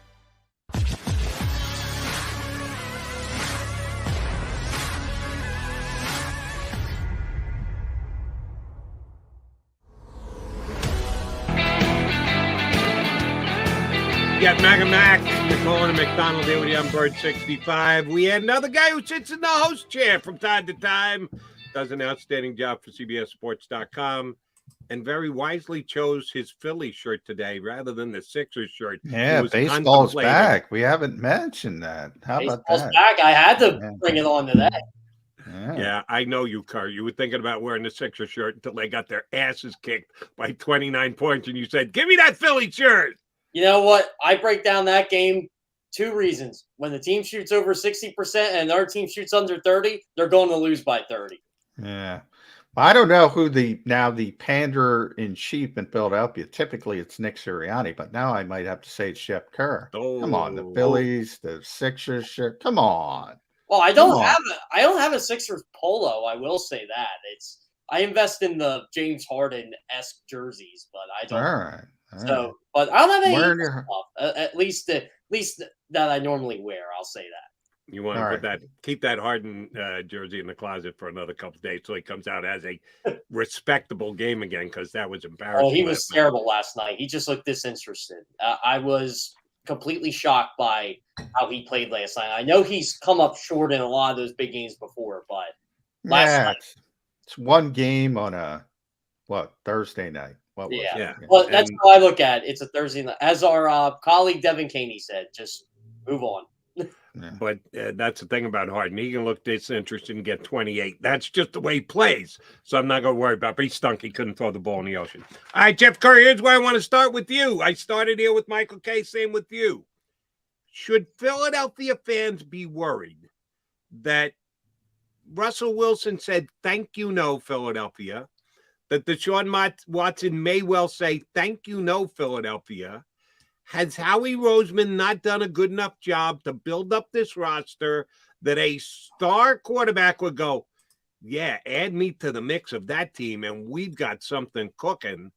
They've officially been turned down by one. They may be turned down by another. How should Eagle fans feel about that? Or should you just say, hey, he didn't pick up. What we can do? Hold a gun to his head? Well, that's the question I asked you, Jeff Kerr. I never thought Russell Wilson wanted to go play on the East Coast anyway. I didn't think he had interest in Washington. I didn't think he was going to have interest in Philadelphia. I remember when all this talk was, even before Russell Wilson got traded, oh, the Eagles can get Russell Wilson. Well, that's great. Russell Wilson has to want to come to Philadelphia. And I'll say what I've been saying all season. The Eagles roster just is not good enough. They're not enticing enough for a quarterback to want to come here right now. And Denver's roster was for Russell Wilson. They probably are a quarterback away. I don't think the Eagles are a quarterback away from competing for a Super Bowl, but you need that quarterback to actually compete for said Super Bowl. So it goes both ways. Jeff, it's interesting because Mike said a similar thing. We had Mike Kaye on earlier, and I've kind of pushed back on the Eagles are not ready narrative. I hear it all the time. You're not the only one. As I said, a lot of people tell me that. But why?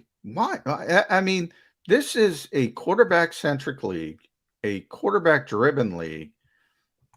And I always say it depends on your definition. By no means am I saying if the Eagles were to get Russell Wilson or Deshaun Watson, that they would turn into an immediate Super Bowl contender. But you're a heck of a lot closer. And that's the goal, to be in January and hope the stars aligned and yada, yada, yada. Why do so many in Philadelphia think, oh, this team is completely not ready? The entire NFL is based on parity. All these games are one-possession games at the end of the fourth quarter, as it is now. I don't get this mentality. Everybody from Jacksonville up is a quarterback away, a superstar quarterback away from relevancy. Why do so many people in Philadelphia think the Eagles are so far away? Personally, I think they look at that defense. I think they look at the personnel on that defense. I think they see a defense that had the second fewest sacks in the NFL last year, the 15th in pressures. They see a linebacker group that just quite frankly isn't good enough. Outside Darius Slay, we don't know who the second cornerback is. Not sure who the second safeties are, or even the first safety at this point. I just think they need help at so many areas on this team that we can just say, okay, Russell Wilson is here. The Eagles are Super Bowl favorites, or the Eagles are Super Bowl contenders. And again, I agree with you, John. I think it gets them closer. And you need that quarterback, but there's just so many holes on this roster. I mean, people are trying to talk themselves into Wes Watkins being a number 2 receiver on this. Well, that's silly. I'm just not buying it. Yeah, no, I'm not buying that kind of stuff. But I think the assumption is, well, if you get, and they're not getting Wilson, we know. If you get, so we'll limit it to Deshaun Watson at this point. If you get Deshaun Watson, everything stops. They're going to be able to add pieces. They're going to be able to add safeties. And they're going to line up with 22 people, no matter who the quarterback's going to be. And every team in the NFL, you can go down the roster right now on March. Where are we, Jody? I always get March 11th. You can go through every roster in the NFL, including the Los Angeles Rams, and say they need this, they need this, they need this, they need this. Now, admittedly, more teams down at the bottom need more, but I really don't get the thought process that 2017, the fan base lived through it. Well, were they head over heels in a one-year prove-it deal for Chris Long? Were they head over heels with a one-year prove-it deal for Patrick Robinson and LeGarrette Blount and on and on and on? These are the people, the glue, when you have the stars around you that elevates you to the Super Bowl championship, and they were afterthoughts. Everybody thought I was there. Everybody thought Patrick Robinson was getting cut in the summer, and he turns into the best nickel corner in the league. You have an opportunity to make good decisions, even if you go get a great quarterback. And this is the thing. And, you want to bring up 2017. This is what I like about the 2017 offseason. I love the Chris Long signing when they made it. I'm like, okay, this may be exactly what they need. This is a guy who can fit in that defense, who was better of a 4-3 guy than a 3-4. And I did the edge rushers for CBS Sports. It's not that deep of a class, but there are guys in there that I think could really help this defense going forward. So you're right, John. Like these are guys that I feel like Howie Roseman needs to uncover or unlock, like Rasheem Green on Seattle, for example. That's a guy. That's a name I'll mention. I think he'd be a great fit for the Eagles. But guys like that, guys that you're like, who, or like, wait, what, this guy? But those are the players. And we talk about Jalen Hurts all the time too. I think this offseason verified my belief more than anything. The league loves Jalen Hurts a heck of a lot more than maybe the Philadelphia Eagles and their fans do, because every little insecure or like random stat I tweet about this guy, it's so weird. Like, I'll have NFL players just like and they're good NFL players. It's not like, Jalen Hurts' buddies from Alabama here. Like, I had everybody loves Jalen. Everybody loves Jalen in the league. Well, except for the fan that sat 2 rows in front of me last night. He didn't like Jalen. Well, no, there's a lot of fans. There's a lot of fans, that don't like Jalen Hurts. A lot of fans that love Jalen Hurts. Fans are fans, but but I will say this, Jeff, you can't get caught up on people in the league because they like a guy and that's their evaluation as a player. I think the Eagles are very on board. I think the Eagles have been very conscious of the fact that they recognize that he's still an evolving player and that the vast majority, they won 2 guys. They wanted Russell Wilson or Deshaun Watson. And if they can't get those 2, and they can't get one, so 50% is off the table, then they're going to stick with Jalen Hurts. I think that's tremendously fair evaluation. I really do. I think so too. And people made such a big deal about, the Eagles don't believe in Jalen Hurts. No, I think they believe in Jalen Hurts. I just think you had a chance to get the guy who's won the most games in the NFL in his first 10 seasons in the league. You have to at least consider that. You have to consider Russell Wilson. You have to consider Deshaun Watson. Legal issues aside, you have to consider that because these guys are top 5 players at the position. You always want a top 5 player. I love Miles Sanders to death, but the Eagles could get Ezekiel Elliott for Miles Sanders right now. Well, I wouldn't take Zeke, but I hear what you're saying. That's a bad example, but if we're going off. No, I hear what. I mean, Dalvin Cook. How about that? How about we go Dalvin Cook? That's a better one. But I'll tell you what, John. Like, it's just been a weird offseason so far. Like, guys are getting traded that I definitely did not expect Khalil Mack to get traded, especially to the Chargers. The Chargers might be the best team in Los Angeles, and the other team in Los Angeles just won the Super Bowl. If the adage is true, you constantly hear this in the NFL, the modern NFL. It's become a cliche. You get the quarterback or you get to the quarterback, one or the other. Well, the Chargers got Justin Herbert, and now they got Joey Bosa and Khalil Mack. So they got the quarterback, and they can damn well get to the quarterback. They are going to be a problem. Here's one, John. Here's the problem with Khalil Mack and Mr. Bosa. They can't help the coach convert on 4th down when he foolishly tries to go for it. Just a point of reference. I'm not putting the Chargers in next year's Super Bowl just yet. All right, Kerr, my favorite. It's hypothetical time, specific wide receiver position Eagle question. Let's say we get to the NFL draft, and the big wide receiver that the Eagles have added through free agency didn't make a trade. Unfortunately, Mike Williams re-signed. Devontae Williams got tagged. Those were the 2 guys I wanted. Dreamo dreams. They don't get one of those other, let's say, at least above average wide receivers available in free agency. Their big signing is Zach Pascal, a personal fave of the Eagles coach who's been mediocre in Indianapolis the last several years. If that's the case, will the Eagles use a first-round draft pick on a wide receiver?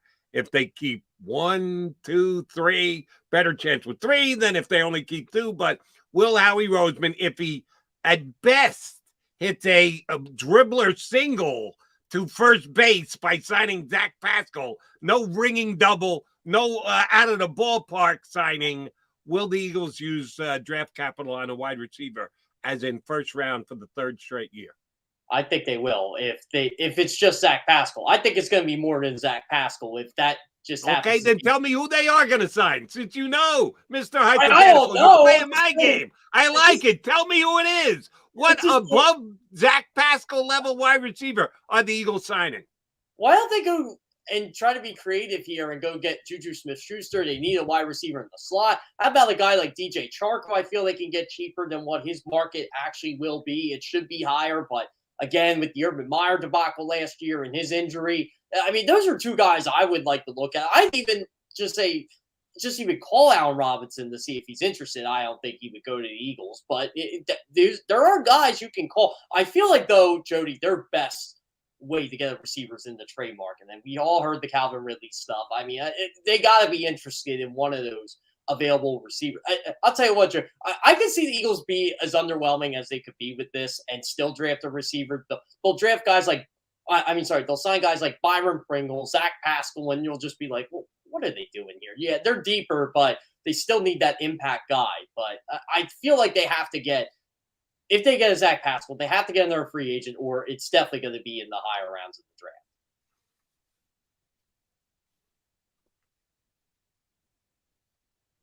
I muted myself because of Isabella. Speaking of the trade market is where I was going. I don't know if you saw it, but right before basically he came on, Ian Rappaport dropped a little nugget about Fletcher Cox. And Jody and I were talking about the world of information brokers in the NFL. They do this stuff for a reason. Somebody wants this information out there. Might be the Eagles, might be Fletcher's agent. The point is, Fletcher Cox may be on the trade market. He almost got traded at the trade deadline. Pittsburgh had a lot of interest. Nothing worked out, and they sort of made up, at least for the short term. Boy, that would shift anything. We're talking about defense and what they need on defense. Well, if you trade Fletcher Cox, you could add defensive tackle to that mix in the first round of the draft real quickly. They'll have a lot of draft picks too, because was it Pittsburgh that offered, or was it Vegas that offered? Was it second and third for him last year? That's what the reports came out, or something like that. So yeah, I mean, it's pretty significant. You're gonna have a lot of depth and a lot of picks there. So I mean, if they would trade Fletcher Cox, I am really scouting Jordan Davis. I'm really taking a look at him and saying, all right, is this the type of defensive tackle we want to pair with Javon Hargrave, who, by the way, is a free agent after next season? So that's something to consider as well. But I will say this about Fletcher Cox. I think Fletcher Cox has been a great player for them for a very long time, but he has such a big cap number, and he's on the north side of 30 now. If you can get 2 high picks for him, they seriously have to consider it. How much money would they save with Fletcher Cox, though? Because he's one of those it depends. guys. It's difficult. I was trying to post June 1st. They save a pretty significant amount. You have to rework his deal, right? Yeah. The problem is they've reworked it so many stinking times. Right. That's why I'm asking the question. They pushed so much money down the road with him. Would they actually save money by trading him? Well, they would save significant money post June 1st. But remember, you're talking post June 1st. Well, you're not talking 2022 draft. Right. So, you got to throw that into the mix. So it seems like it's a now or never type situation for Fletcher Cox. You're going to trade him or you're not. Yeah, I mean, he's still a really good player, but it's one of those things. And I think it was, you got to go all the way back. Jody might know this too. I think it was Leo DeRocher, who was the first one who said it's better to give up on a player a year early than a year late. I believe I thought Leo's most famous quote was, "Nice guys finish last." It could be. Maybe I'm giving him too much credit, but it's a great quote. It's what the Patriots have lived on for years, and you got to make difficult decisions, and that's the most difficult. And especially when the guy's still got, because Fletcher's still got something left in the tank, but how much? And again, it's better to give up on a player a year early than a year late. Yeah, he's a guy too. I just don't know what depth they have at defensive tackle if you would get rid of him, because I'm assuming Hassan Ridgeway's not coming back. And yeah, they have Milton Williams there, but outside of that, what do you have? No, well, and that's the thing. But then you have extra draft capital. Again, it could be 2023, but that's where they already have significant draft capital in 2022, and that's why you have to put defensive tackle. All of a sudden, you mentioned Jordan Davis. Well, you have Javon Hargrave, Jordan Davis, and Milton Williams as your rotation. Pretty bad. I mean, that's pretty good. Sorry, I'm thinking bad is good these days, but yeah. So if they want to get younger, they want to get cheaper. That would be the thinking. I would assume. All right, Jeff Kerr, I'm going to once again put you on the spot. I'm going to give you the 9 free agents the Philadelphia Eagles have. We could hedge on this and say probably, maybe, or whatever. No.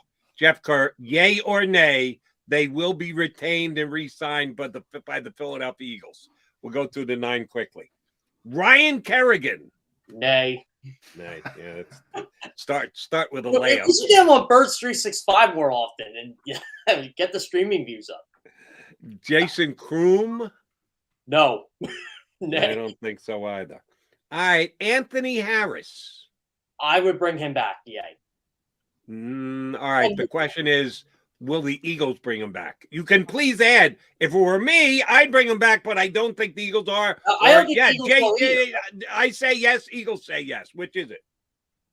I'll tell you what, I bring him back. I think the Eagles, that might be a second wave signing. So if they don't get a Marcus Williams or Tyrann Mathieu or someone like that, yeah, then they bring him back.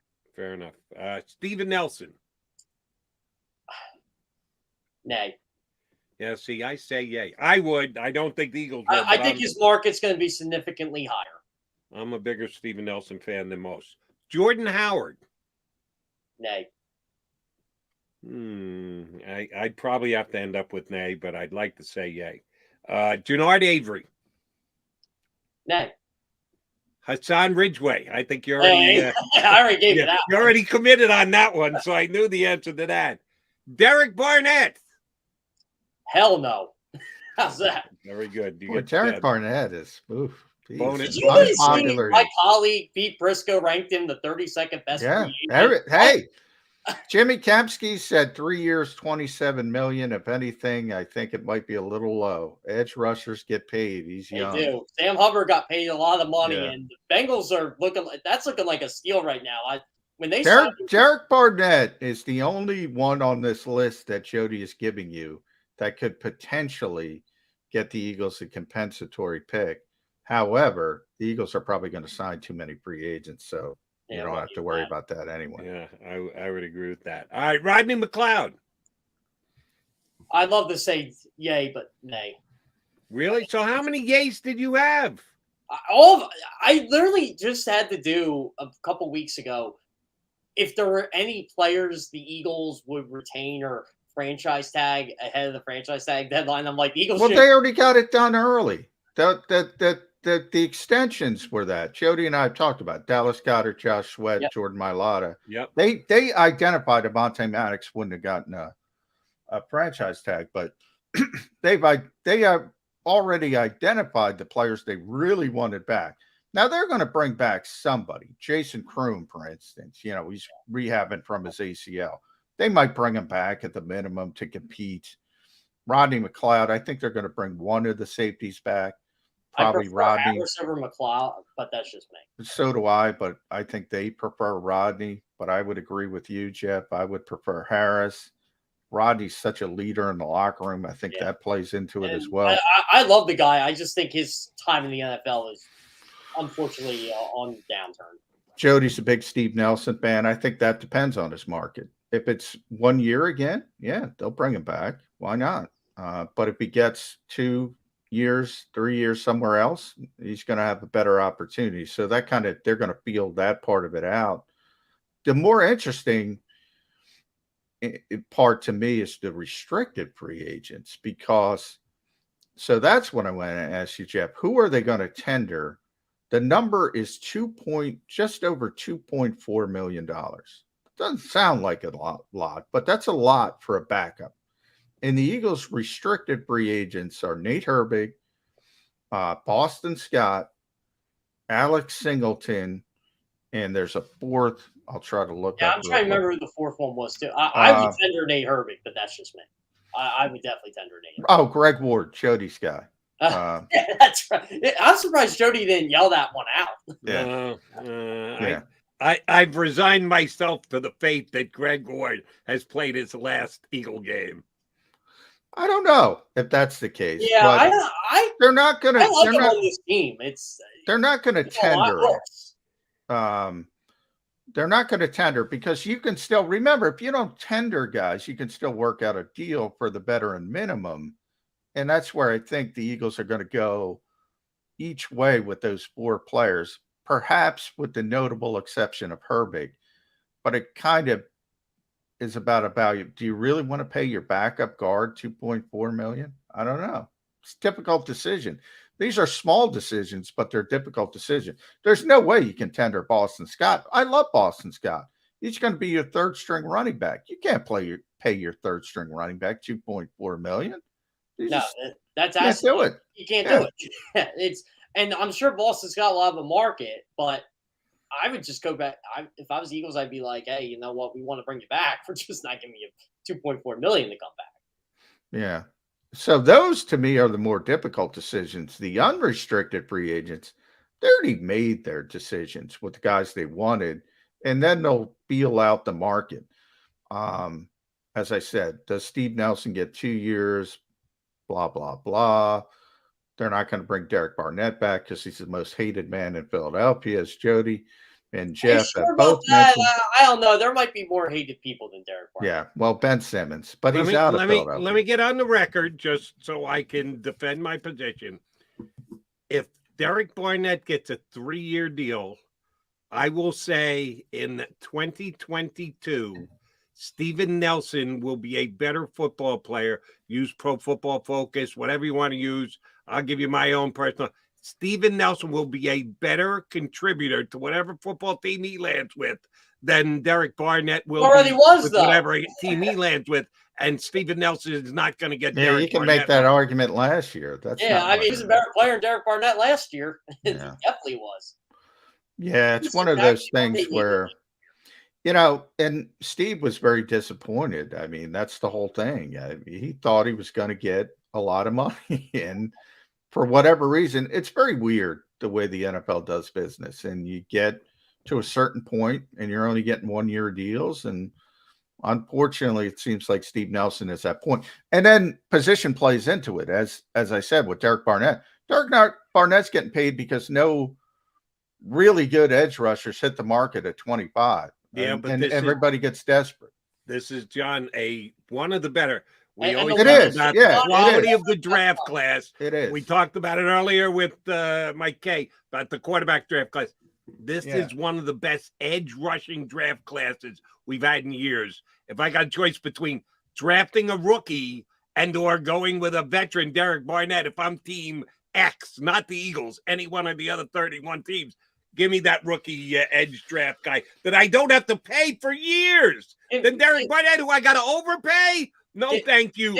I'll go with a potential bust, and I'll put him in my lineup before Derek Barnett. Yeah, but the problem is always supply and demand. So even if we talk about, and you're right, and Daniel Jeremiah talked about it, although Daniel said it's really deep at the top at edge rusher, but not as deep as some other positions as you go down the board. So if you look at that top 6, who we all kind of acknowledge are going top 20, there's more than 6 teams that needs edge rushers.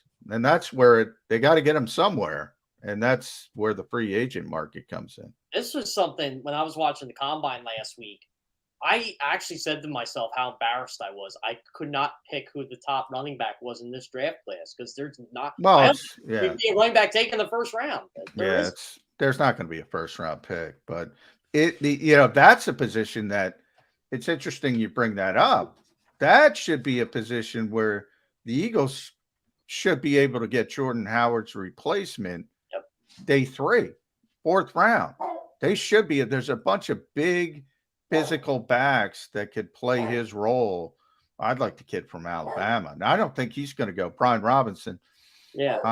I don't think he's going to go to the 4th round.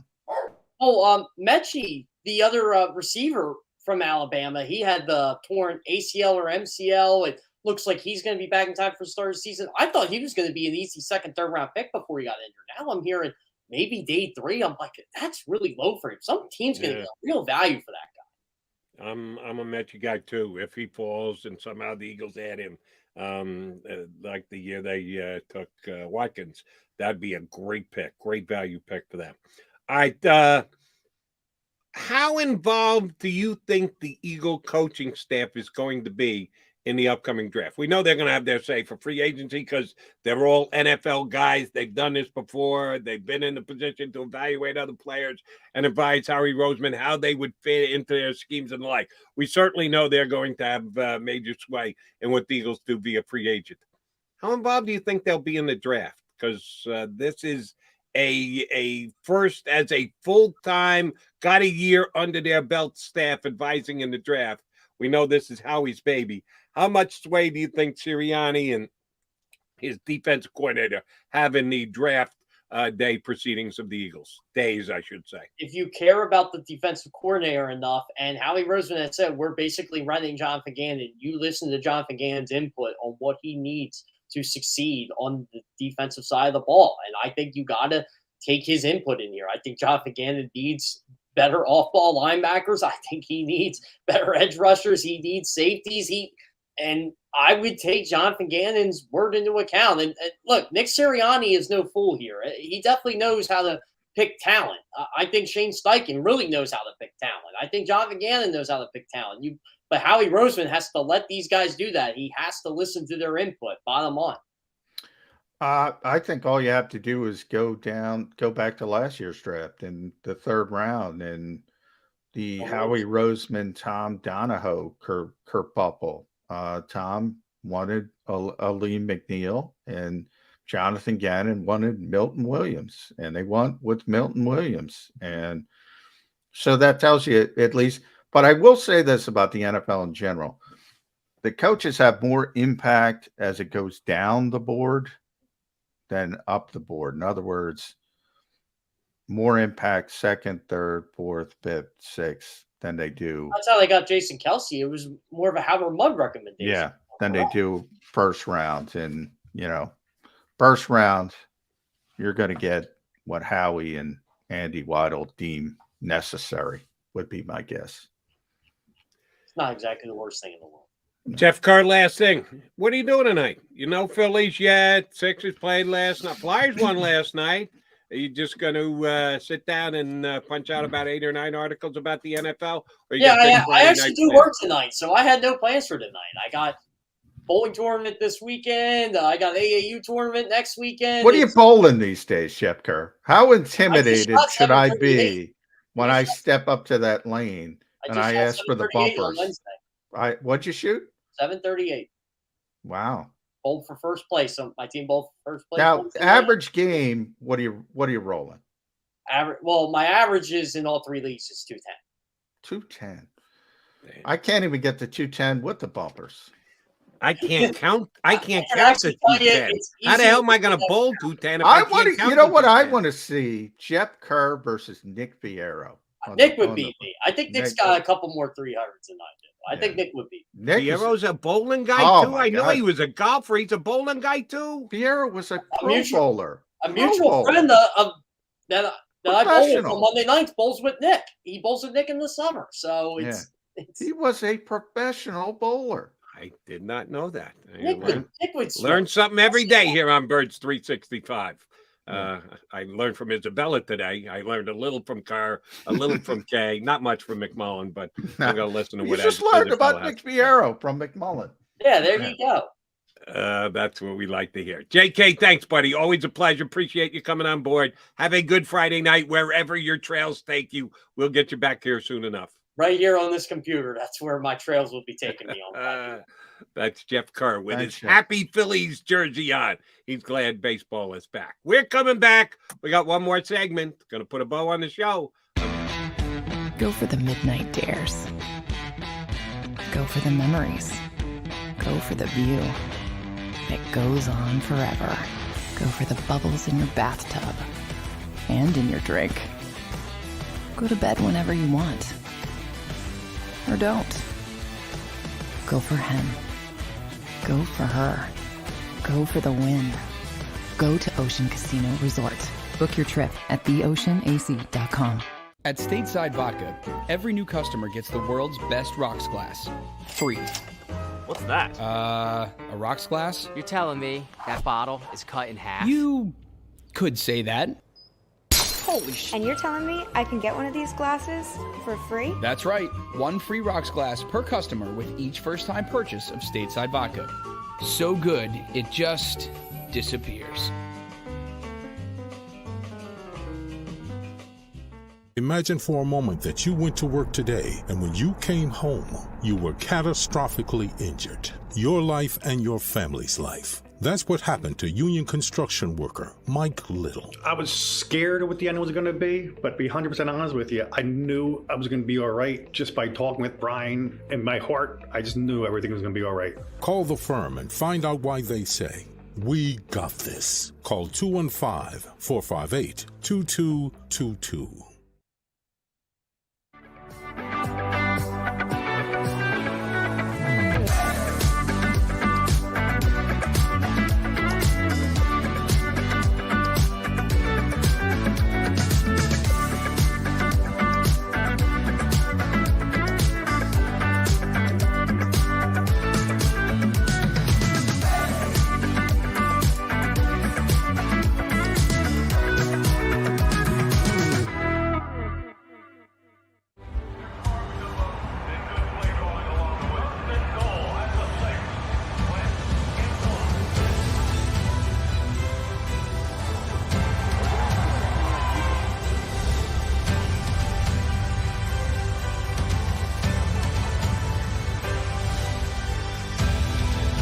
Field of life, First Trust Bank is there for you. Champions on three. 1, 2, 3. Because Philadelphia dreams deserve a Philadelphia bank.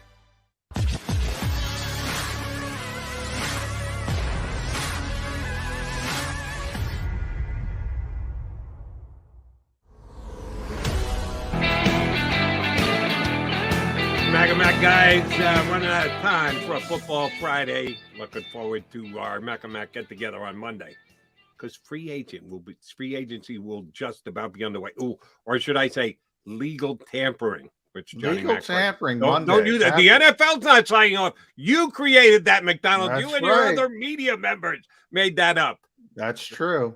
I'm a media member. I'm in that. I didn't blame you for it, Jody. But here's real quick on Fletcher Cox because got the numbers during the break. A trade before June 1st would leave the Eagles with $41 million in dead cap, so more than Carson Wentz last year, and they'd lose about $26 million in cap space for 2022, so they can't trade him before June 1st. After June 1st, well, don't say can't, because people said they can't trade Carson Wentz, and they did. They can do it, but anybody can do anything. Yeah, it's not advisable. Post June 1st, they would get $2 million in cap space and have, and then it could split the dead money 12.8 in 2022, 28 in 2023. So, be much more likely post June 1st than pre June 1st. So, if it's post June 1st, as I was saying, then you're not talking about 2022 draft picks. So it wouldn't impact this draft. It would impact next year's draft. That makes more sense to me. All right. One other thing I wanted to kind of challenge on, something you said in the last segment. The depth of this year's edge pass rushing draft. We could use any individual, and the one that I punched up first, maybe that's where I saw it, why I said, really, John? And I think you said Jeremiah said it. How many edge guys do you think are ranked in Pro Football Focus's big board let's take it down through the second round. So you got 64 guys. How many in the top 64 do you think are edge guys for this year's draft? I'm guessing quite a few, probably 15-ish in that range. He's got 14 through 56. Yeah, Daniel was talking more day 3, talking later, like I was talking running backs with Kerr's. You're going to be able to get a good running back, I think, that could be a legitimate piece. It could be a starting running back in day 3. Daniel just said it's really, really deep at the top. It's not as deep at the bottom as some other positions are really, really deep. So it all depends. At the top, it's very good. It's very deep. But at the bottom, it's not as deep. And there's a boatload as you look at with the Chargers. The mentality of the NFL now is you don't need one. You need multiple edge rushers. So everybody's looking for edge rushers, edge rushers, edge rusher. It's what the Rams were doing, getting Von Miller to team up with Aaron Donald, even though he's interior, but he moves all over the place. But they also had Leonard Floyd and yada, yada, yada. You need multiple guys, and everybody's looking for them. Understood. But if I'm deciding whether I'm going to pay Derek Barnett or not, I'm not going to not do it because there's a lack of 5th round edge rushers. No, you're either going to make the call on Derek Barnett or you're not. The draft is not going to affect it one way or the other. Now, first or second round guys that you think plug and play and throw right in there, which I think there are lots in this draft. Yeah, they, I think, can affect Derek Barnett. That's my point of supply and demand. If you say all 15 of those guys we were just talking about are plug and play and they show up and they're good edge rushers, even if you assume that's going to happen, it's probably not. But if you assume that's going to happen and you look at the 32 teams in this league, they need more than 15 to plug and play. And that's why guys like Derek Barnett are going to get overpaid, or people think are going to get overpaid. And again, Jimmy is the one. So blame Jimmy. He said 3 years, $27 million. We'll see. Isabella says, get him out. Get him out. Derek Barnett out. If he gets a 3-year deal, he's blatantly overpaid. Isabella, you and me, thank you very much for confirming my position on Derek Barnett. She's always against me, Jody. You can't count on that. Okay. Monday, we can have something to talk about. The legal tampering officially starts. Monday, we're going to have too much to talk about. Monday, because remember, people seem to forget every year, most of these deals are in place by Wednesday. So you're going to hear news. It'll probably be, directly after Birds 365 gets. I forget. It doesn't start till it's more Tuesday. I shouldn't say Monday. I'm not sure. I think it's Monday. Monday. I think is it Monday? Is it Sunday at midnight, or is it one? I haven't looked at the time. No, I think it's Monday. It's either 4 and noon or noon and 4. I don't remember which. Well, yeah, that's what I mean. After we're off the air, right? No. It officially, you can officially have the first information exchange guy say this deal is done, but it's not official till Wednesday at a later day. So you got to wait 2 days for the ink to dry on the contract. But no, we can get stuff on Monday. So we'll have good rumors about it here on Birds 365 before it actually gets underway. We'll have a couple of rumors to toss around. Partner, have a good solo weekend. You and Isabella have a good time. Yeah, man. Furlough. I'll be, then I'll be back. I shouldn't say too much, but yeah, I'm going to have a good weekend. He might be out tipping the vodka with Michael Kaye is what he's telling you, because the wife's out for the weekend. JM, thanks, bud. Let's get back and do this again Monday here on Birds 365 in 2 and 2. If you missed any of today's show on the JAKIB Media channel, listen to the podcast on your way home. Available on YouTube, Apple, and